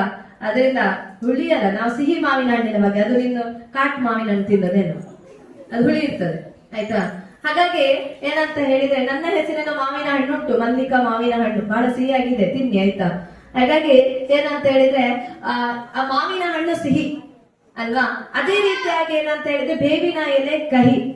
ಹಾಗೇನೆ ನಾವು ತಪ್ಪು ಮಾಡಿದ್ರೆ, ಆಯ್ತಾ, ನಾವು ತಪ್ಪು ಮಾಡಿದ್ರೆ ನಮ್ಗೆ ರಿಸಲ್ಟ್, ನಾವು ಮಾಡಿದ ಪಾಪದ ಫಲವೇ ಸಿಗ್ತದೆ. ಬೇವು ಹೇಗೆ ಕಹಿಯನ್ನು ಕೊಡ್ತದೋ, ನಾವು ಹೇಗೆ ಪಾಪವನ್ನು ಮಾಡ್ತೇವೋ ನಮ್ಗೆ ಪಾಪದ ಫಲವೇ ಸಿಗ್ತದೆ. ಅದೇ ರೀತಿಯಾಗಿ ನಾವು ಒಳ್ಳೆದನ್ನು ಮಾಡಿದ್ರೆ, ಪುಣ್ಯ ಸಂಪಾದನೆ ಮಾಡಿದ್ರೆ, ಅದೇ ರೀತಿಯಾಗಿ ಮಾವಿನ ಹಣ್ಣಾಗಿ ನಮ್ಮ ಜೀವನ ಕೂಡ ಸಿಹಿ ಸಿಹಿ ಆಗಿರ್ತದೆ. ಹಾಗಾಗಿ ನೀವು ಯಾವುದನ್ನ ಆಯ್ಕೆ ಮಾಡ್ತೀರಿ? ಪಾಪವನ್ನು ಆಯ್ಕೆ ಮಾಡ್ತೀರಾ, ಪುಣ್ಯವನ್ನು ಆಯ್ಕೆ ಮಾಡ್ತೀರಾ? ಪುಣ್ಯ ಅಲ್ವಾ? ಪುಣ್ಯ ಆ ಬಾಯಲ್ಲಿ ಹೇಳಿದ್ರೆ ಸಾಕಾಗುವುದಿಲ್ಲ. ಈಗ ಪಕ್ಕದವನಿಗೆ ಉಪದ್ರ ಕೊಡುದು, ಅದು ಕೂಡ ಪಾಪದ ಕೆಲಸವೇ. ಅರ್ಥ ಆಯ್ತಾ? ಯಾರಿಗೂ ಅನ್ಯಾಯ ಮಾಡಬಾರ್ದು, ಸತ್ಯವನ್ನೇ ಹೇಳ್ಬೇಕು, ಧರ್ಮದಿಂದ ನಡಿಬೇಕು, ದಯೆಯಿಂದ ಇರ್ಬೇಕು, ಎಲ್ಲರನ್ನು ಪ್ರೀತಿಯಿಂದ ನೋಡ್ಬೇಕು. ಅದೆಲ್ಲ ಮಾಡಿದ್ರೆ ಮಾತ್ರ ಸಾಧ್ಯ ಆಗ್ತದೆ ಅಂತೇಳಿ ಹೇಳುವಂಥದ್ದು. ಹಾಗಾಗಿ ಮಕ್ಕಳೇ, ನೀವೆಲ್ಲರೂ ಕೂಡ ಪುಣ್ಯದ ಕೆಲಸವನ್ನು ಮಾಡಿ, ಆದಷ್ಟು ನಿಮ್ಮ ಆತ್ಮ ಸಾಕ್ಷಿಯಾಗಿ ಕೆಲಸವನ್ನು ಮಾಡಿ. ನಿಮ್ಮ ಮನಸ್ಸು ಏನ್ ಹೇಳ್ತದೆ? ಇನ್ನು 10th ಆದವರಿಗೆ ಅಥವಾ 8th ವರೆಗೆ ಮಾತ್ರ ಇದೆಯಲ್ಲ ಮೇಡಮ್? ಓಕೆ, 8ನೇ ತರಗತಿ ಪರೀಕ್ಷೆ ಎಲ್ಲ ಬಂತು, ಇನ್ನು ಸ್ವಲ್ಪ ಸಮಯ ಇರೋದು ಮಾತ್ರ. ನೀವೇನ್ ಹೇಳ್ತೀರಾ? ಇನ್ನು ಸ್ವಲ್ಪ ದಿನ ಉಂಟು. ಅಷ್ಟು ದಿನ ಉಂಟಲ್ಲ, ಮತ್ತೆ ಪರೀಕ್ಷೆ ಹತ್ತಿರ ಬರುವಾಗ ನಾವು ಜೀವ ಬಿಡುದು. ಇಷ್ಟು ಓದ್ಲಿಕ್ಕುಂಟು, ಇಷ್ಟು ಓದ್ಲಿಕ್ಕುಂಟು, ಇದು ಯಾವಾಗ ಆಗಿದ್ದು? ಅದರ ಬದಲು ಟೀಚರ್ ಏನ್ ಹೇಳ್ತಾರೆ, ಅಂದಂದಿನ ಕೆಲಸ ಮಾಡಿದಾಗ ನಿಮ್ಗೆ ಸುಲಭ ಆಗ್ತದೆ. ಅರ್ಥ ಆಯ್ತಾ? ಮತ್ತೆ ಟೀಚರ್ ಅದೇ ದಿನ ಹೇಳಿದಲ್ಲಿ ನೀವು ಓದಿದಾಗ ಇನ್ನೂ ಅರ್ಥ ಆಗ್ತದೆ ನಿಮ್ಗೆ. ಮತ್ತೆ ಪರೀಕ್ಷೆ ಅಂತ ಹೇಳಿ ನಿಮ್ಗೆ ದೊಡ್ಡ ವಿಷಯ ಕಾಣುದೇ ಇಲ್ಲ ನಲ್ಲಿ. ಹೇಗ್ ಕಾಣ್ತದೆ? ಆಲ್ರೆಡಿ ನೀವು ಓದಿ ಆಗಿರ್ತದಲ್ಲ, ಅದನ್ನೇ ಭದ್ರ ಆಯ್ತಲ್ಲ. ಮತ್ತೆ ನಿಮ್ಗೆ ಏನಂತ ನಂಬಿಕೆ ಇರ್ಬೇಕು, ದೃಢ ವಿಶ್ವಾಸ ಇರ್ಬೇಕು. ಇದು ಎಕ್ಸಾಮ್ ಬರುವಾಗ ನಂಗೆ ಮರ್ತು ಹೋಗ್ತದೇನೋ, ನಂಗೆ ಬರುದಿಲ್ವೇನೋ, ಆ ತರ ಎಲ್ಲ ಆಗ್ಬಾರ್ದು. ಆಯ್ತಾ? ಪರೀಕ್ಷೆ ಬರೆಯುವ ಸಂದರ್ಭದಲ್ಲಿ ದೃಢ ನಿರ್ಧಾರವನ್ನು ನೀವು ಇಟ್ಕೊಳ್ಬೇಕಾಗ್ತದೆ. ಹಾಗಾಗಿ ಮಕ್ಕಳೇ, ನಮ್ಮಲ್ಲಿ ದೃಢ ಸಂಕಲ್ಪ ಇರ್ಬೇಕು. ನಾವ್ ಏನ್ ಹೇಳ್ತೇವೆ ಅದಕ್ಕೆ, ಮುಂದೆ ಗುರಿ ಇರ್ಬೇಕು, ಹಿಂದೆ ಗುರು ಇರ್ಬೇಕು ಅಂತ. ಒಂದ್ ವೇಳೆ ಹಾಗೆ ಇದ್ದಾಗ ನಾವು ವೀರರಾಗಿ ಮುಂದೆ ನಡಿಲಿಕ್ಕೆ ಸಾಧ್ಯ ಉಂಟು. ಆದ್ರೆ ಈಗ ಏನಾಗಿದೆ, ಇತ್ತೀಚಿನ ದಿನಗಳಲ್ಲಿ ಮುಂದೆ ಗುರಿ ಇಲ್ಲ, ಹಿಂದೆ ಗುರು ಕೂಡ ಇಲ್ಲ, ಮುಂದೆ ಗುರಿ ಇಲ್ಲ, ನಡೆಯುತ್ತಿದೆ ರಣಹೇಡಿಗಳ ದಂಡು. ಯಾಕಂತ ಹೇಳಿದ್ರೆ ಯಾವಾಗಲೂ ಗುರು ಇರ್ಬೇಕು, ಗುರು ಹೇಳಿದ್ದನ್ನು ನಾವು ಕಲಿಬೇಕಾಗ್ತದೆ. ಹಾಗಾಗಿ ಅದನ್ನು ಗುರುಗಳಿಗೆ ಗೌರವ ಕೊಡಿ. ಅರ್ಥ ಆಯ್ತಾ? ಗುರುಗಳಿಗೆ ನಾನು ಏನ್ ಹೇಳಿದ್ದೇನೆ, ಪ್ರಾತಃ ಕಾಲದಲ್ಲಿ ಬೆಳಿಗ್ಗೆ ಸಿಕ್ಕಿದಾಗ ಎಲ್ಲಾ ಗುರುಗಳಿಗೆ ನಮಸ್ತೆ ಹೇಳುವಂತಹ ಕ್ರಮ ಮಾತ್ರ. ಅದನ್ನು ಇಲ್ಲಿಗೆ ನಿಲ್ಲಿಸುವುದಲ್ಲ, 8ನೇ ತರಗತಿಯವರೆಗೆ ನಿಲ್ಲಿಸುವುದಲ್ಲ. ನಿಮ್ಮ 9ನೇ ತರಗತಿ, 10ನೇ ತರಗತಿ, PUC, ಡಿಗ್ರಿ ನೀವೆಲ್ಲಿ ಕಲಿತೀರಿ, ಕಲಿಯುವಾಗ ಯಾವಾಗಲೂ ನಿಮ್ಮ ಅಧ್ಯಾಪಕರಿಗೆ ನೀವು ನಮಸ್ತೆ ಕೊಡ್ಲೇಬೇಕು. ಪಕ್ಕದವನು ಕೊಡ್ಲಿ ನಾನು ಹೇಳಿ ನಾವು ಕೊಡುವಂತ, ನಾವು ಅವರ ಮನೆಯಲ್ಲಿ ಊಟ ಮಾಡುದಿಲ್ಲ, ನಾವು ನಮ್ಮ ಮನೆಯಲ್ಲೇ ಊಟ ಮಾಡ್ತೇವೆ. ಹೌದಲ್ವಾ? ಹಾಗಾಗಿ ಏನಂತ ಹೇಳಿದ್ರೆ, ನೀವು ಯಾವಾಗಲೂ ಕೂಡ ನಿಮ್ಮ ಗುರುಗಳಿಗೆ ಮೊದಲು ಮರ್ಯಾದೆಯನ್ನು ಕೊಡಿ, ನಮಸ್ತೆ ಕೊಡಿ. ಅವರ ಗುಲಾಮನಾಗೋ ತನಕ, ಗುರುಗಳ ಗುಲಾಮನಾಗುವ ತನಕ ದೊರೆಯದಣ್ಣ ಮುಕುತಿ ಅಂತ ಇದೆ. ಹಾಗಾಗಿ ನಮ್ಗೆ ಸಿಗ್ಬೇಕಾದ್ರೆ ಮೋಕ್ಷ ಕೂಡ ನಮ್ಮ ಗುರುಗಳು ತುಂಬಾ ಇಂಪಾರ್ಟೆಂಟ್ ಆಗಿರ್ತದೆ. ಮಾತೃದೇವೋ ಭವ, ಪಿತೃದೇವೋ ಭವ, ನಂತರ ಆಚಾರ್ಯ ದೇವೋಭವ ಅಂತ ನಾವು ಹೇಳ್ತೇವೆ ಅಲ್ವಾ.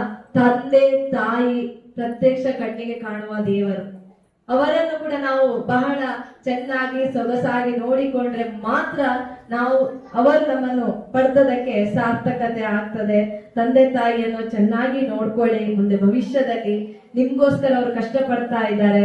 ನೆಕ್ಸ್ಟ್ ನೀವು ಅವರನ್ನು ಸುಖವಾಗಿ ಇರ್ಬೇಕಾದ್ರೂ ಕೂಡ ನೀವು ಖಂಡಿತವಾಗಿಯೂ ನಿಮ್ಮ ಜೀವನದಲ್ಲಿ ನೈತಿಕ ಮೌಲ್ಯಗಳನ್ನು ಅಳವಡಿಸಿಕೊಳ್ಬೇಕಾಗ್ತದೆ ಅಂತೇಳಿ ಹೇಳುವಂಥದ್ದು. ಇನ್ನು ಮುಂದೆ ಬರುವ ಪರೀಕ್ಷೆಯನ್ನು ಕೂಡ ಉತ್ತಮವಾಗಿ ನೀವು ನಡ್ಸ್ಕೊಂಡು ಹೋಗಿ. ನಿಮ್ಮ ಅಧ್ಯಾಪಕರು ಒಬ್ಬರಿಗಿಂತ ಒಬ್ಬರು ತುಂಬಾ ಒಳ್ಳೆ ರೀತಿಯಲ್ಲಿ ಇದ್ದಾರೆ ಅಂತೇಳಿ ಹೇಳುವಂಥದ್ದು. ಈಗ ಸಾಕಾಗಿದೆ ಅಂತನ ಒಂದು 7 ಜನ ಬರ್ಬೋದ ಇಲ್ಲಿಗೆ? 7-8 ಜನ.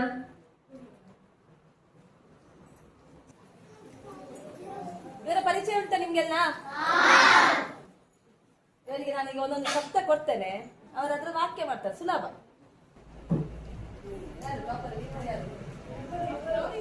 ಇಬ್ಬರಿದ್ದಾರ?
ಒಳ್ಳೆ ಹುಷಾರಿದ್ದಾರೆ ಮೇಡಮ್.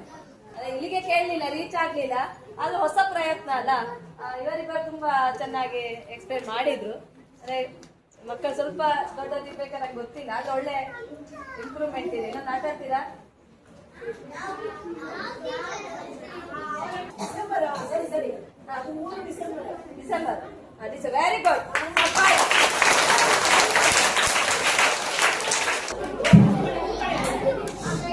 ವಿದ್ಯಾರ್ಥಿಗಳೇ, ಪುಟ್ಟ ಪುಟ್ಟ ಮಕ್ಕಳಿಂದ ಸ್ವಲ್ಪ ದೊಡ್ಡ ಮಕ್ಕಳವರೆಗೆ ಕೂಡ ಬಹಳ ಸವಿ ನೆನಪುಗಳನ್ನು ಇಂದು ನಾನು ಈ ಶಾಲೆಯಲ್ಲಿ ಪಡ್ಕೊಂಡಿದ್ದೇನೆ. ನನ್ಗೂ ಇದು ಒಂದು ಹೊಸ ಅನುಭವ. ಯಾಕಂತ ಹೇಳಿದ್ರೆ ಇಷ್ಟು ಚಿಕ್ಕ ಮಕ್ಕಳೊಟ್ಟಿಗೆ ಕಳೆದದ್ದು ನಂಗೆ ಖುಷಿ ಆಯ್ತು. ಆದ್ರೆ ಮಕ್ಕಳೇ, ನೀವು ಚಿಕ್ಕದಿರ್ಬೋದು, ಆದ್ರೆ ನಿಮ್ಗೆ ಈ ಶಾಲೆಯ ಎಲ್ಲಾ ಗುರುಗಳು ಕೂಡ ಬುದ್ಧಿಯನ್ನು ಬಹಳ ಎತ್ತರಕ್ಕೆ ಏರಿಸಿದ್ದಾರೆ. ಹಾಗಾಗಿ ನಿಮ್ಮ ಶಿಕ್ಷಕರಿಗೆ ಒಂದು ಜೋರಾದ ಚಪ್ಪಾಳೆಯನ್ನು ಕೊಡ್ಲಿಕ್ಕೆ ನಾನು ಇಷ್ಟಪಡ್ತೇನೆ.